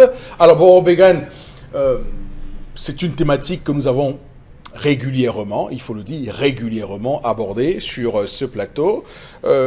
Quelles sont les dispositions des statuts du RDPC? Vous nous les rappelez souvent. Oui. Voilà. Oui. Non, en réalité, Mokoko Pluzo a écrit un livre après l'élection présidentielle de 92, a publié un livre en 1993, Cameroun, la transition démocratique est dans l'impasse. Là, vous allez vous rendre compte que nous sommes encore au parti unique. Et c'est ce que le RDPC a imprimé. On parle à sa naissance à Bamenda en 1985. L'article 184 de son règlement intérieur disait que tous ceux qui ont rang et prérogative de chef de service d'administration publique sont astreints à une cotisation mensuelle fixée par le comité central. Je vous prends même un cas. Dans la préparation du congrès, en réalité c'est le vrai dernier congrès qu'on a eu, de décembre 1996, je parlais de cacao tout à l'heure. Celui qui était le directeur de l'Office national de cacao et du café, l'ancien ONCPB qu'on a transformé, il s'appelait Hopsona Ebaï. Il a parlé, j'en parle de son nom parce qu'il a rendu ça public. Il prépare le congrès et il est surpris. Le Chandouba lui envoie un truc de rappel de cotisation. Il dit, mais je ne suis pas membre militant. Je dis que, mais cher ami, les thèses du parti disent que ils n'ont pas encore supprimé? Ils l'ont supprimé, mais l'ont transformé en article 20 nouveau dans le statut. C'est-à-dire, c'est parti du règlement intérieur pour le statut. Le statut 20 nouveau dit, avec des subtilités, comme vous savez parler français, les gouverneurs des régions qui sont militants sont délégués au congrès. Vous voyez, et on ne parle plus de reste. Ceux qui sont délégués au congrès. Vous verrez que les congrès, les gouverneurs sont délégués au congrès. On ne parle pas des préfets, des sous-préfets. Mais puisque les sous-préfets, les préfets rendent compte aux gouverneurs, voilà la subtilité qui amène. Oui, mais vous avez décelé la subtilité. Oui. Voilà la subtilité. Oui. Comment le gouverneur, lui, il est là? Vous pensez que le préfet va rester le sous-préfet, cher ami? Donc il faudra être fou, comme Benga, pour ne pas se soumettre à ça. Oui. Donc, voilà la subtilité qu'il y a. Donc les gouverneurs sont délégués au Congrès. Et les sous-préfets, bon, vous voyez, c'est cela en fait qui montre cette difficulté-là. Bon, je veux dire, à un moment donné, quand même, soyons honnêtes. À l'ENA, par exemple, en France, l'école qui forme les administrateurs en France, il me souvient qu'il y a des promotions de l'ENA qui ont tout de suite basculé au Parti socialiste dans les ères de Mitterrand, souvenez-vous. Oui, alors maintenant, quelle est la différence qu'il faut faire entre l'étudiant qui entre à l'ENAM et qui visiblement a envie d'être militant du RDPC et le manteau qu'il portera lorsqu'il sera nommé à une fonction de sous-préfet ou de préfet ou de gouverneur? Tout commence par la signification du mot université. Quand vous allez à l'université, ça veut dire le chamboulement des idées. Oui. Dans un univers, donc le chamboulement des idées. Maintenant, il y en a qui vont décider qu'ils ne seront jamais militants. Donc même dans l'association des étudiants, ils ne viendront pas. C'est pour ça que dernièrement, lorsque vous nous avez posé la question sur le président de Guinée, je vous ai dit, le camarade Alpha Condé, on ne comprend pas. Il a été le président du syndicat des étudiants d'Afrique noire de France. Et il y avait des thèmes démocratiques. Donc il y en a, comme le président Paul Biya, lui n'a jamais été militant de l'UNEC, de l'Union des étudiants camerounais. Il n'a jamais été militant. Par rapport à Bel Yinga, Kodok, les autres, Tchungan, Pouemi et des autres qui viendront plus tard, ils n'ont jamais été militants. Et vous verrez que l'attitude des militants, comme les Georges Ngango, qui est son camarade, lui qui a été militant de l'UNEC et de la FENEAF, est différent des autres. Les Ndjomwele ils sont différents des autres. Les gens Jacques Kindi qui sont venus après, c'est différent de ceux qui n'y ont jamais été. D'accord. Vous verrez donc, quand vous êtes donc en université, les militants, on n'interdit pas. Les étudiants qui adhèrent, et là, les partis, ça n'accapare. Même chez nous, lorsque vous voyez, je pense que le Cabral Libi, leurs émotions ont été proches de Mila Souti à un moment donné, et ainsi de suite, ça c'est pas condamnable. Oui. Donc quand vous sortez donc de l'école, on vous suit. Mais comment donc fait la différence entre l'administration? Parce que c'est bien ça la question. Non, ça fait. Quand vous y êtes, oui. c'est exprès qu'on fait. Qu'on avait laissé l'ADEC, je pense que c'est comme ça qu'on appelle, l'ADEC, l'association de défense des droits des étudiants du Cameroun. Oui. On aurait donc au sein de l'ADEC j'allais dire, des syndicalistes qui savent faire la différence entre être militant d'un parti politique et pas. Au sein de l'ADEC, ça se fait. Les formations se font au sein même de l'ADEC. C'est-à-dire qu'un sous-préfet ou bien un étudiant de l'ENAM qui est militant de l'ADEC aura un type de comportement différent avec celui qui n'a pas adhéré. Mais on les a contraints dans la paupérisation et le tribalisme en disant « Ah, maintenant on regardera l'association des élèves étudiants du Grand Sawa, du Grand Mbam, du Grand Nord, de Ouest. » Et ça s'est commencé comment dans ce congrès du RDPC de décembre 1996. Ils peuvent, s'ils veulent, qu'ils apportent, je vais apporter les justifications. Ateba Yene, paix à son âme, il en parlait. Le président de l'association des jeunes du RDPC, élu, c'est un certain Moukete, vous n'avez jamais entendu parler son nom. Oui. Son premier vice-président s'appelle Ngidjol Ngan Moïse, c'est lui le député suppléant de Do Collins. On ne parle pas, on ne fait pas la promotion de leurs jeunes. On a créé plutôt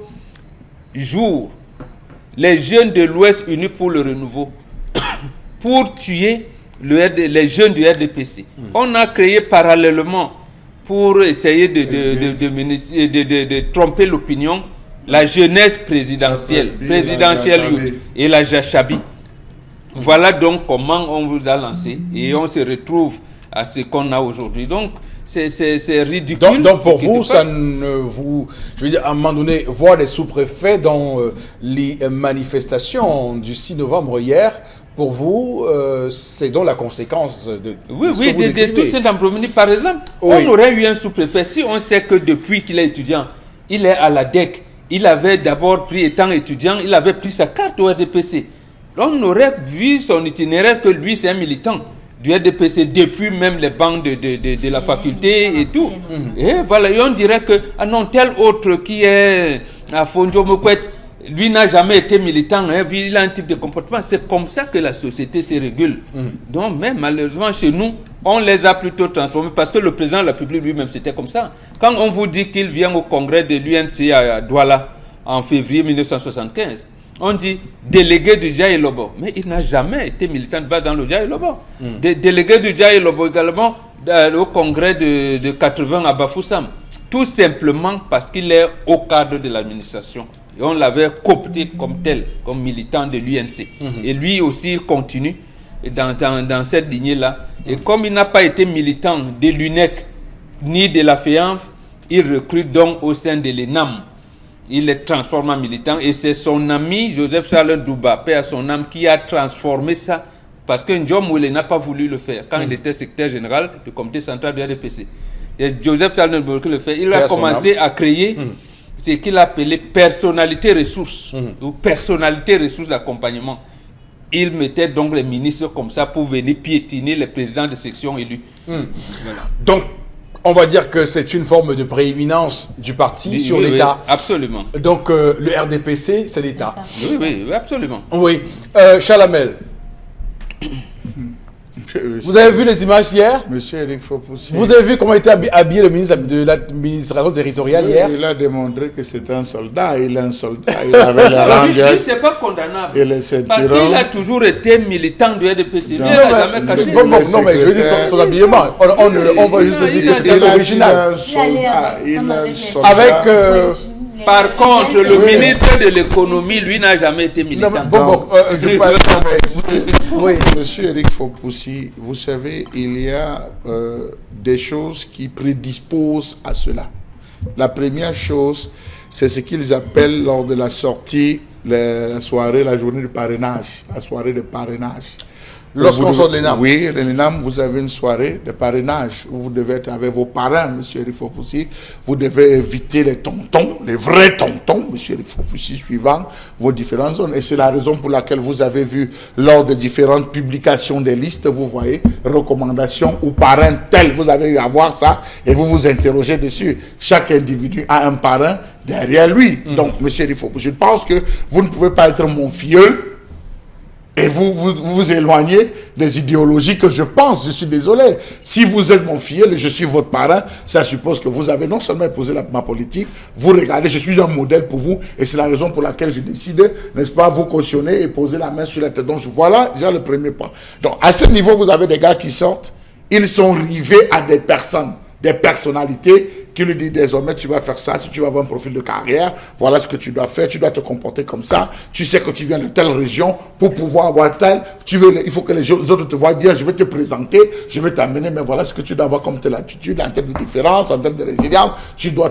On te prépare, M. Eric Fopoussi. Ça suppose que dès que tu as déjà choisi un parrain, tu es déjà militant. Tu es déjà militant, M. Eric Fopoussi. Parce que les réunions nocturnes, tu vas assister. Les réunions diurnes, tu vas assister. Tu vas porter le sac, M. Eric Fopoussi. Tu vas aller faire des commissions, tu vas aller faire ci. Non, aujourd'hui, comme il y a un mouvement au village, les gens sont en train de faire comme toi, tu es sorti de l'ENAM, va leur dire, comme cet individu qui avait dit que la porcherie que vous voyez, c'est celui qui m'avait aidé à acheter 2 porcs pour pouvoir me débrouiller. Vraiment, sa mort me fait mal.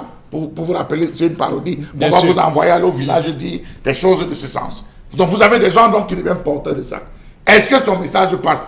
Oui, vraiment, on peut le recommander. Nous pensons qu'il a déjà atteint, vous pouvez le positionner. Quand il arrive, on lui dit, tu sais que c'est nous qui t'avons fabriqué. Tu sais que c'est nous qui t'avons mis. Alors, monsieur, tu ne peux pas nous trahir. On te positionne là pour servir nos intérêts. Et voilà donc comment, que ce soit à la mairie, que ce soit dans ces différents postes. Vous voulez donc qu'il trahisse comment? Lorsqu'il sait qu'il est tenu par un décret, monsieur Eric Fopoussi. Lorsqu'il sait que sa vie, elle a, c'est une signature. Un 13h ou un 17h, c'est les heures où les fonctionnaires redoutent. Ils redoutent ces 2 heures, les 13h et les 17h. Quand on dit le 13h, vous voyez comment les gars paniquent, ils s'agitent parce que à tout moment, ça peut tomber. Donc, voilà donc quelqu'un qui va dire, je reste chez moi.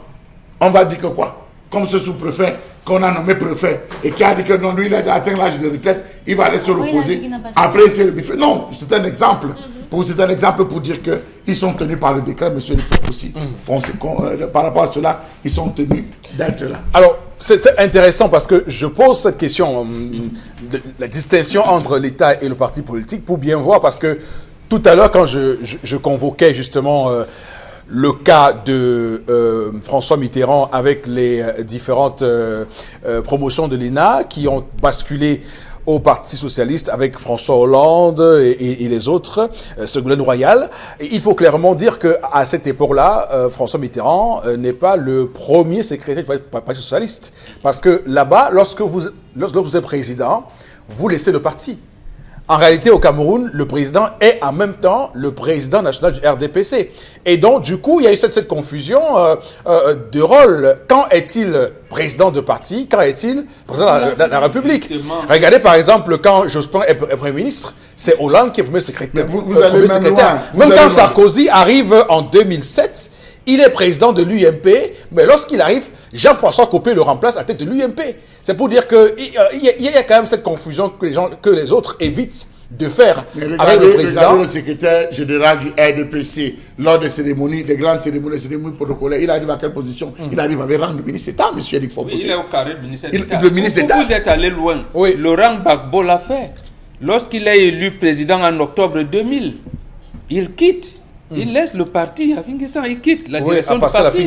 Maintenant, le danger aussi, ça aussi, il faut que les gens le sachent.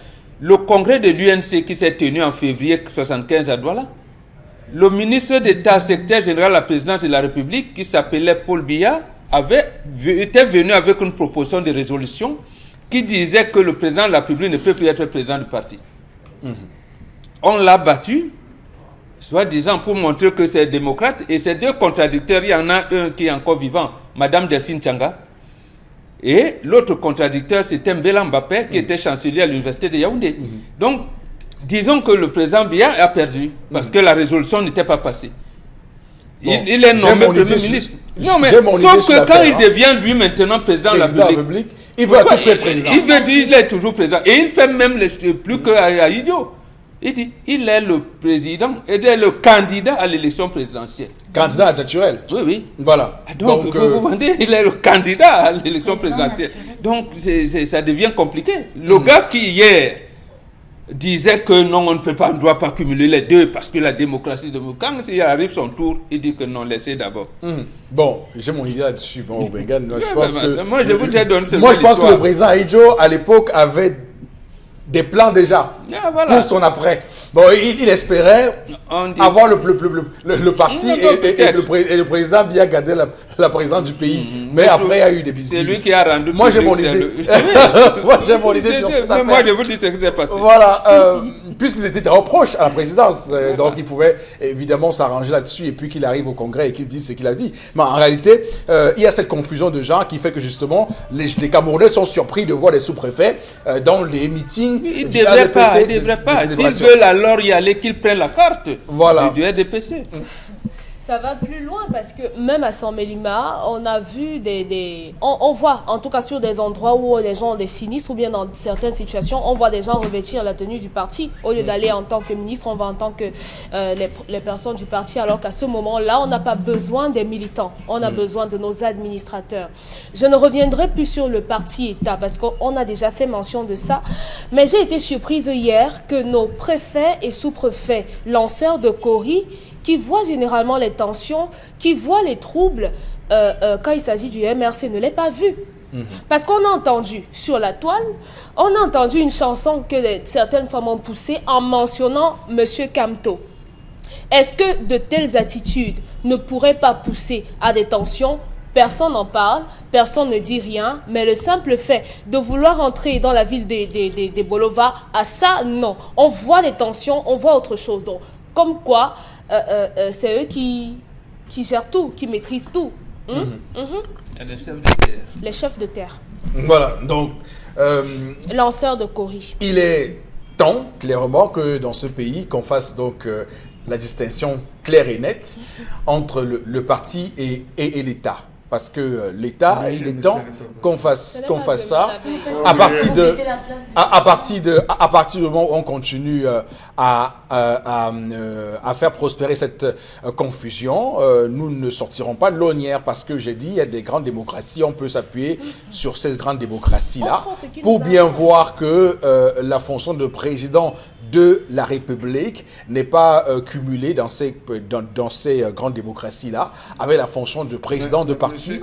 C'est quand même assez clair. Et ce qui est également intéressant, c'est que le Cameroun a d'ailleurs un système particulier parce que vous savez qu'on a également le Parlement où normalement le Premier ministre engage sa confiance auprès la confiance du gouvernement auprès du Parlement, auprès de l'Assemblée nationale. Normalement, dans ces pays-là, le Premier ministre, c'est dans le poste politique. En réalité, c'est le poste qui est vu comme le chef de la majorité, parce que il contrôle les députés au Parlement. Et c'est ceux-là qui votent les lois qu'il propose, ou bien qui votent la confiance ou la défiance du gouvernement lorsqu'il faut changer de Premier ministre, en réalité. Donc, il faut qu'on comprenne bien les implications. Il faut que les partis d'opposition vous écoutent. Voilà la formule, bonne, qui pourrait donc les amener à prendre le Parlement et à regarder comment ils vont donc, j'allais dire, quelles relations vont entretenir avec l'exécutif. Tout à fait. C'est-à-dire que leurs propositions de loi passeront.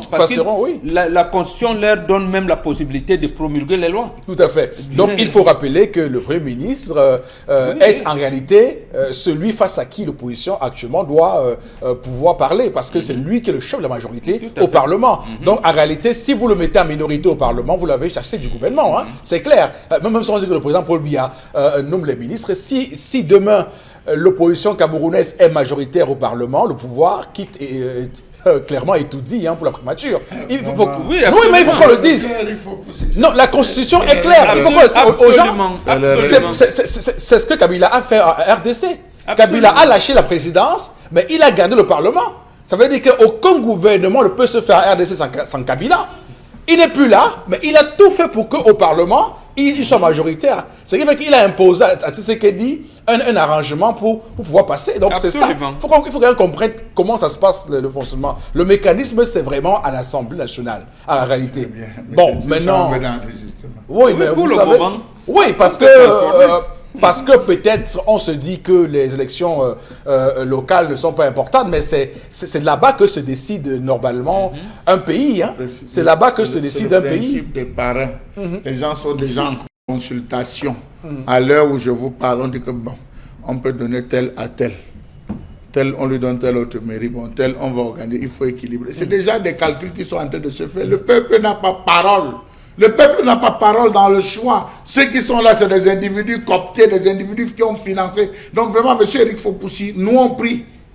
On prie pour qu'on arrive à cela, à ce que ce soit le peuple, la voix du peuple qui s'exprime. Mais jusque-là, ce n'est pas ça. On vous dit pour passer, il faut rencontrer un tel, tant que tel n'a pas donné son aval. Non, moi je vous juste... C'est compliqué. Non, nous ouvrons juste une brèche. Nous ouvrons juste une brèche pour qu'au lieu... Parce que je vois beaucoup de gens se focaliser sur le président Biya, et pourtant, pour l'instant, celui sur qui il faut se focaliser, c'est Dion Ngouté. Et le gars est en train de jouer sa carte. Absolument. Clairement. C'est lui le chef de la majorité actuellement au Parlement. Absolument. Donc, dès que vous mettez en minorité au Parlement, il démissionne en tant que C'est lui le pauvre, c'est le pauvre là qui a choisi tous les ministres là. C'est lui qui choisit.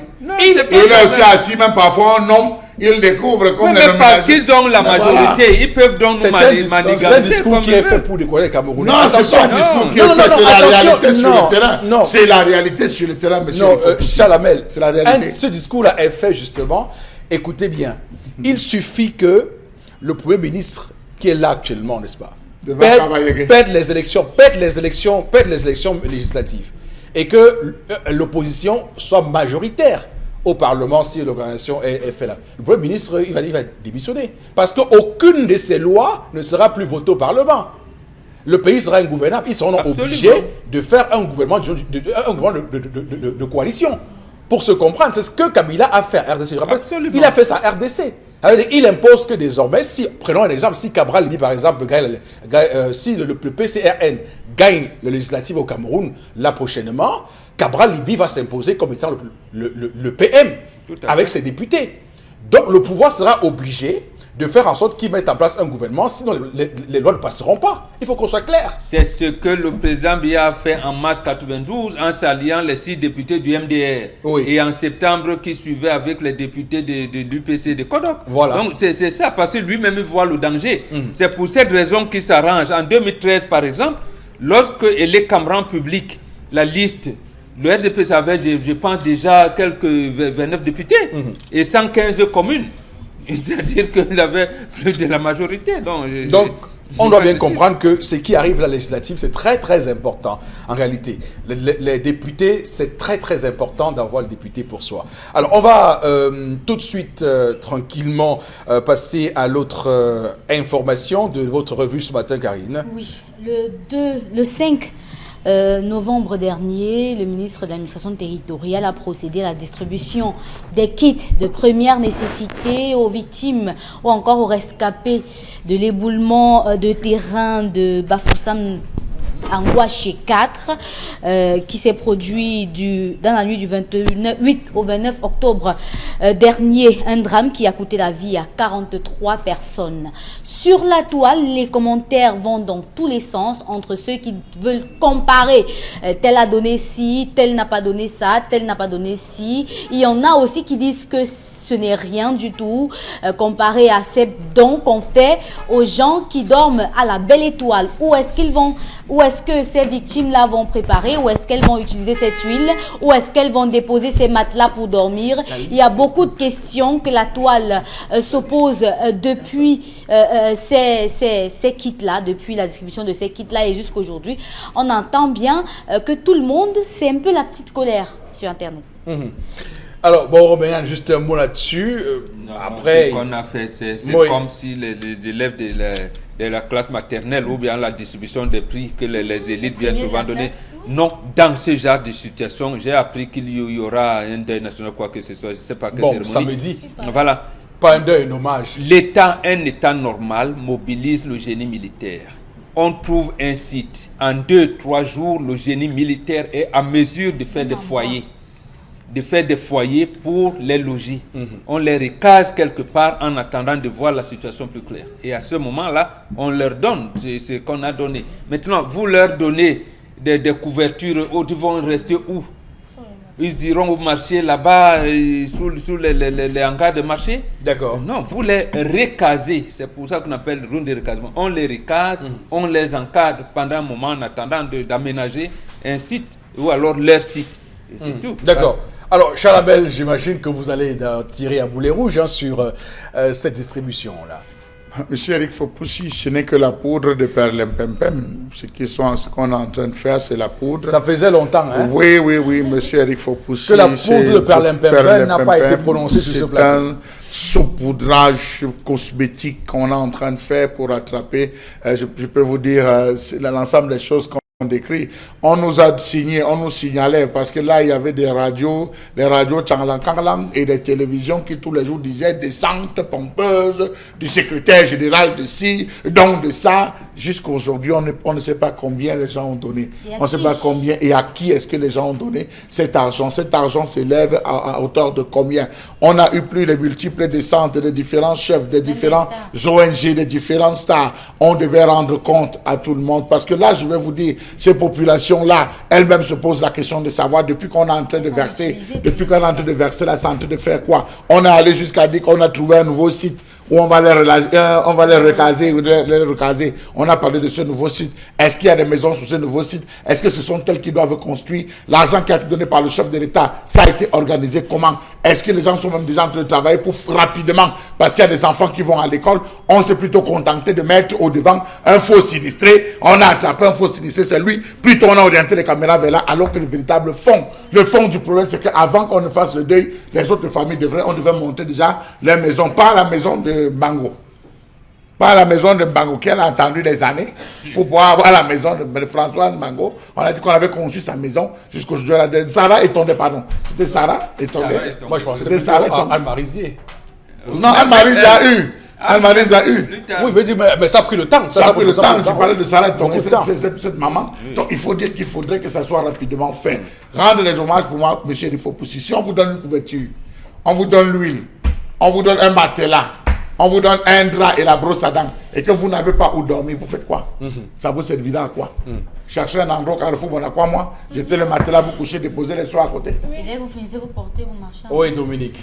Quand je regarde tout ce qu'on a donné, je vois qu'il y a des sacs de classe pour tout le monde. Pour moi, c'est la preuve qu'on n'a pas pris le temps de recenser vraiment qui avait besoin de quoi. Oh, ils ont estimé que non, tous sont sinistrés, on donne d'abord les seaux et autres. Moi, je ne vais pas trop parler de ça parce que ça m'énerve.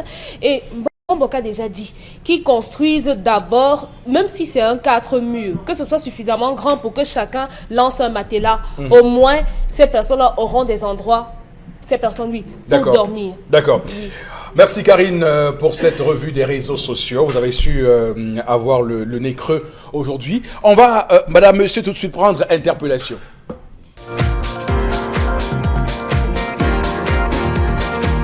L'idée nouvelle pour le développement et le progrès du pays, il fallait automatiquement d'abord, première des choses, faire une bonne élection dans la transparence, dans la justice vraiment profonde. Ne pas mépriser, laisser la priorité à chaque Camerounais de pouvoir s'exprimer librement.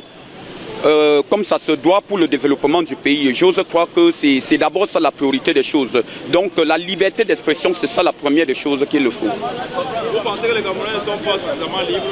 Les Camerounais ne sont pas suffisamment libres, puisque dans un pays comme le nôtre, où on s'en rend compte que même déjà le fou, qui est insensé, et quand il veut parler quelque chose qui n'est même pas d'abord dans la conscience humaine, et on ne parvient à l'arrêter, combien de fois plus précisément pour nous les hommes insensés, là ça frustre le citoyen camerounais de dire la vérité pour pouvoir développer son pays.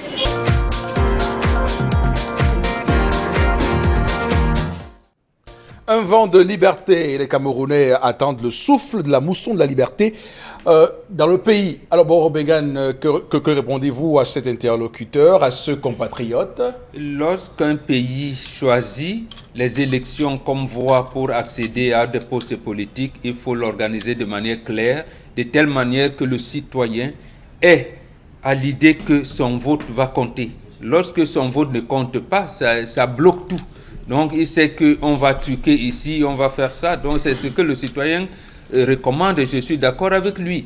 Donc, nous, c'est comme si les élections ne servaient à rien aujourd'hui. Mais comment faire pour que les élections servent à quelque chose? C'est ça. D'accord. On va tout de suite basculer au plateau B où Constilamine est en place ce matin. Grande promotion de produits d'étanchéité chez Sorepco. Constilamine, bonjour. Oui, bonjour Eric, bonjour à tous les clients du concept Salaka, bonjour à tout le personnel de Sorepco et surtout bonjour à tous ceux-là qui ont fait confiance à Sorepco depuis plusieurs années et j'espère qu'ils vont encore renouveler leur confiance dès à présent du côté bien sûr des agences Sorepco du Cameroun. Alors, Constilamine, présentez-nous Weber Drive Fondation, son prix et ses avantages. Alors, une fois de plus, le concept Salaka s'installe dans les agences Sorepco pour parler d'un produit d'étanchéité pas comme les autres. Je sais que vous êtes nombreux qui me regardez en ce moment et qui ont des problèmes d'humidité, des problèmes de moisissure à la maison. Vous êtes également nombreux qui s'apprêtent à construire. Vous êtes également nombreux qui sont en plein chantier. Vous êtes également nombreux qui habitent dans une maison dans laquelle il y a des problèmes d'humidité, des problèmes de moisissure. Alors ce matin, je viens, bien entendu, comme étant le porte-parole de cette entreprise citoyenne, pas comme les autres, à savoir l'entreprise Sorepco, qui est donc basée dans tout le Cameroun avec plusieurs agences. Alors parlons bien sûr de ce produit d'étanchéité, c'est-à-dire d'étanchéité. Il est question bien entendu de présenter le Weber Drive Fondation que voici. Voici bien entendu ce produit d'étanchéité qui est aujourd'hui une solution idéale pour les problèmes d'imperméabilité, c'est-à-dire pour les problèmes d'humidité, pour les problèmes de moisissure. Le Weber Drive Fondation qui est commercialisé dans toutes les agences Sorepco. Parlant bien sûr des avantages de ce produit d'étanchéité, il faut déjà rappeler, chers téléspectateurs, qu'il y a pas mal de produits d'étanchéité sur le marché camerounais, mais il y a d'abord et surtout le Weber Drive Fondation. Retenez bien sûr ce nom, ce n'est plus la peine de chercher de midi à 14h. Rendez-vous dans toutes les agences Sorepco et demandez désormais ce produit d'étanchéité que j'ai l'honneur de présenter encore une fois de plus ce matin, à savoir le Weber Drive Fondation. Parlant bien sûr des avantages de ce produit d'étanchéité, il faut déjà rappeler, chers téléspectateurs, que c'est un élément d'imperméabilité et de protection des fondations, des murs et des dalles. Bien entendu, à côté bien sûr de cet avantage, le Weber Drive Fondation est également un élément, un produit d'étanchéité qui empêche l'humidité et la moisissure. En plus de ces avantages, d'autres avantages, à savoir, il permet également, bien entendu, d'éviter la chute des carreaux. Tenez-vous tranquille, on a mis les carreaux aujourd'hui, quelques semaines après, les carreaux sont en train de chuter parce que ces carreaux n'ont pas, le mur n'a pas reçu, bien entendu, le Web Drive Foundation. Donc, pour éviter la chute des carreaux, pour éviter, bien entendu, la dégradation des murs, je vous conseille, chers téléspectateurs, d'acheter et d'utiliser le Web Drive Foundation. À côté, bien sûr, c'est-à-dire de ces avantages, il faut également rappeler que le Web Drive Foundation permet également, bien entendu, peut également s'utiliser comme un enduit sur les parpaings. Voilà donc quelques avantages qui font aujourd'hui du Web Drive Foundation un produit d'étanchéité pas comme les autres que vous retrouverez dans toutes les agences Soreco. On peut déjà à travers, c'est-à-dire l'écran, apprécier quelques réalisations du Web Drive Foundation. Alors, chers téléspectateurs, n'hésitez surtout pas. Achetez un produit d'étanchéité, c'est bien, mais acheter le Web Drive Foundation, c'est encore mieux. Vous le retrouverez dans toutes les agences Soreco au prix de 14 900 francs. Oh là là là là là là. Un sac de 25 kg. Oui, un sac de 25 kg de Web Drive Foundation. Vous l'avez à 14 900 francs. Je rappelle que c'est un prix de promotion. C'est l'occasion plus que jamais de courir dès à présent dans toutes les agences Soreco. Mototenye Sengalemba Tatan. Wadi était bolongi bongo. Wadi était humidité. Wadi était moisissure. Alande au Soreco. Et banjana Soreco. Beo jadi c'était na ponda. Produit n'y a été enchaîné. Web Drive Foundation. Nyende pour 14 900 francs. Wabelemo Fondation. Obedima. Odal. Mototenye Sengalemba Tatan. Allez chez Sorepco. Plus besoin d'avoir les murs qui se dégradent. Plus besoin d'avoir la dalle qui se dégrade. L'humidité, la moisissure ne seront que de tristes souvenirs parce que le Web Drive Foundation est là pour pallier à tous les problèmes d'humidité, à tous les problèmes de moisissure. N'hésitez surtout pas, c'est la promotion, c'est la grande liquidation, c'est le grand frère du Salaka dans toutes les agences Soreco à 14 900 francs. Commandez dès à présent, que ce soit les revendeurs, les techniciens, les particuliers, c'est l'occasion plus que jamais de commander dès à présent le Web Drive Foundation. Donc, any man today, you know ça for Konsamba, for Mokolo, for Yaoundé, for Garoua, for Bepanda, just go just no, for Soreco, because for there, you get this thing, they call them say Web Drive Foundation. This thing, you go use them for your foundation. For your mur, for your dalle, you go make say you no go get again humidity, you no go get moisissure. Donc any man today must buy this produit. Then call them say Web Drive Foundation. Il coûtait na 14 900 francs. Donc chacun devrait l'avoir à la maison, chacun devrait le commander. C'est l'occasion plus que jamais de courir dès à présent dans toutes les agences Soreco, que ce soit à Douala, à Yaoundé, à Garoua, à Maroua, à Gaoundéré, à Bamenda, à Bouya, c'est 14 900 francs. Merci. C'est la promotion et rien que la promotion. Merci, dans les agences Soreco. La qualité et la vraie qualité, c'est avec Web Drive Foundation. Voilà. Consi, il faut rectifier. Hein. Il dit écoutez, c'est en anglais ça ou c'est en pidgin? Non, tu sais, le concept il dit écoutez. Il dit écoutez, c'était un langage commercial. C'est pour attirer l'attention de tous les téléspectateurs et permettre à ces téléspectateurs de rire à la maison, de se détendre au maximum. Il dit écoutez, n'a 14 900 francs. D'accord. Agence for Soreco for Cameroun, profitez. Yes, Ok, no, yes, merci no. Consi, c'est compris. Alors, on va lire quelques messages avec vous, Karine. Le ministre de l'administration territoriale se moque des Camerounais. Où va-t-on loger ces populations-là? Un autre message. Vraiment que cette femme ne dérange pas les gens pour rien.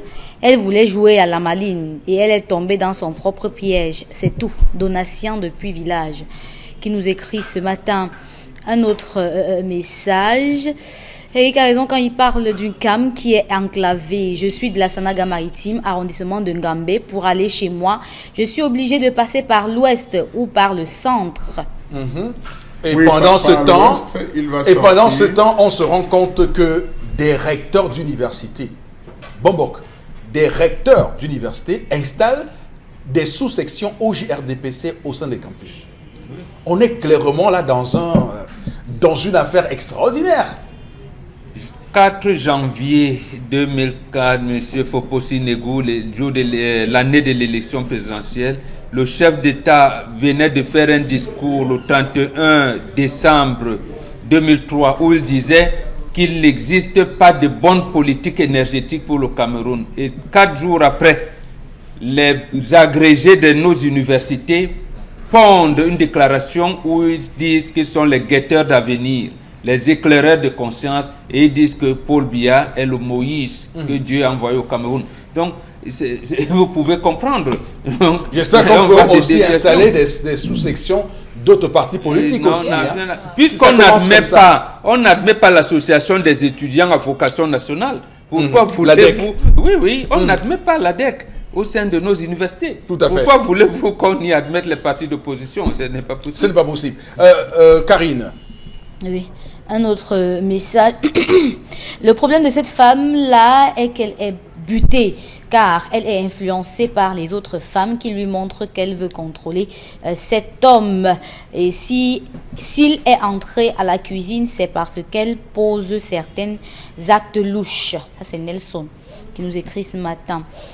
Alors, un autre message. Pour moi, le bémol sur la suite à la mauvaise politique d'urbanisation. L'argent, c'est l'argent. Pour l'argent, c'est l'argent. Je comprends pas. Ah, c'est Karel de Koto qui nous écrit ce matin. Un autre message. Je prends mon cas. Quand mon homme, son salaire sort, il vient me donner. Quand le mien sort, je ne lui donne pas, mais je le lui montre. Et il me dit toujours, j'ai confiance en toi, gère. Elle ne doit pas regarder la main levée de l'homme. C'est plutôt moi qui lui donne de l'argent de poche. Et les dépenses sont transparentes parce que je lui donne le point quand il le demande. Je pense que pour Yolande, Maxime a constaté quelque chose de louche, d'où son avarice. Patience depuis Bédi. On va s'arrêter là pour ce matin, madame, monsieur. On va se retrouver demain. Ce sera la dernière édition de la semaine. Passez une belle journée sur Equinox Télévision. Que Dieu bénisse le Cameroun.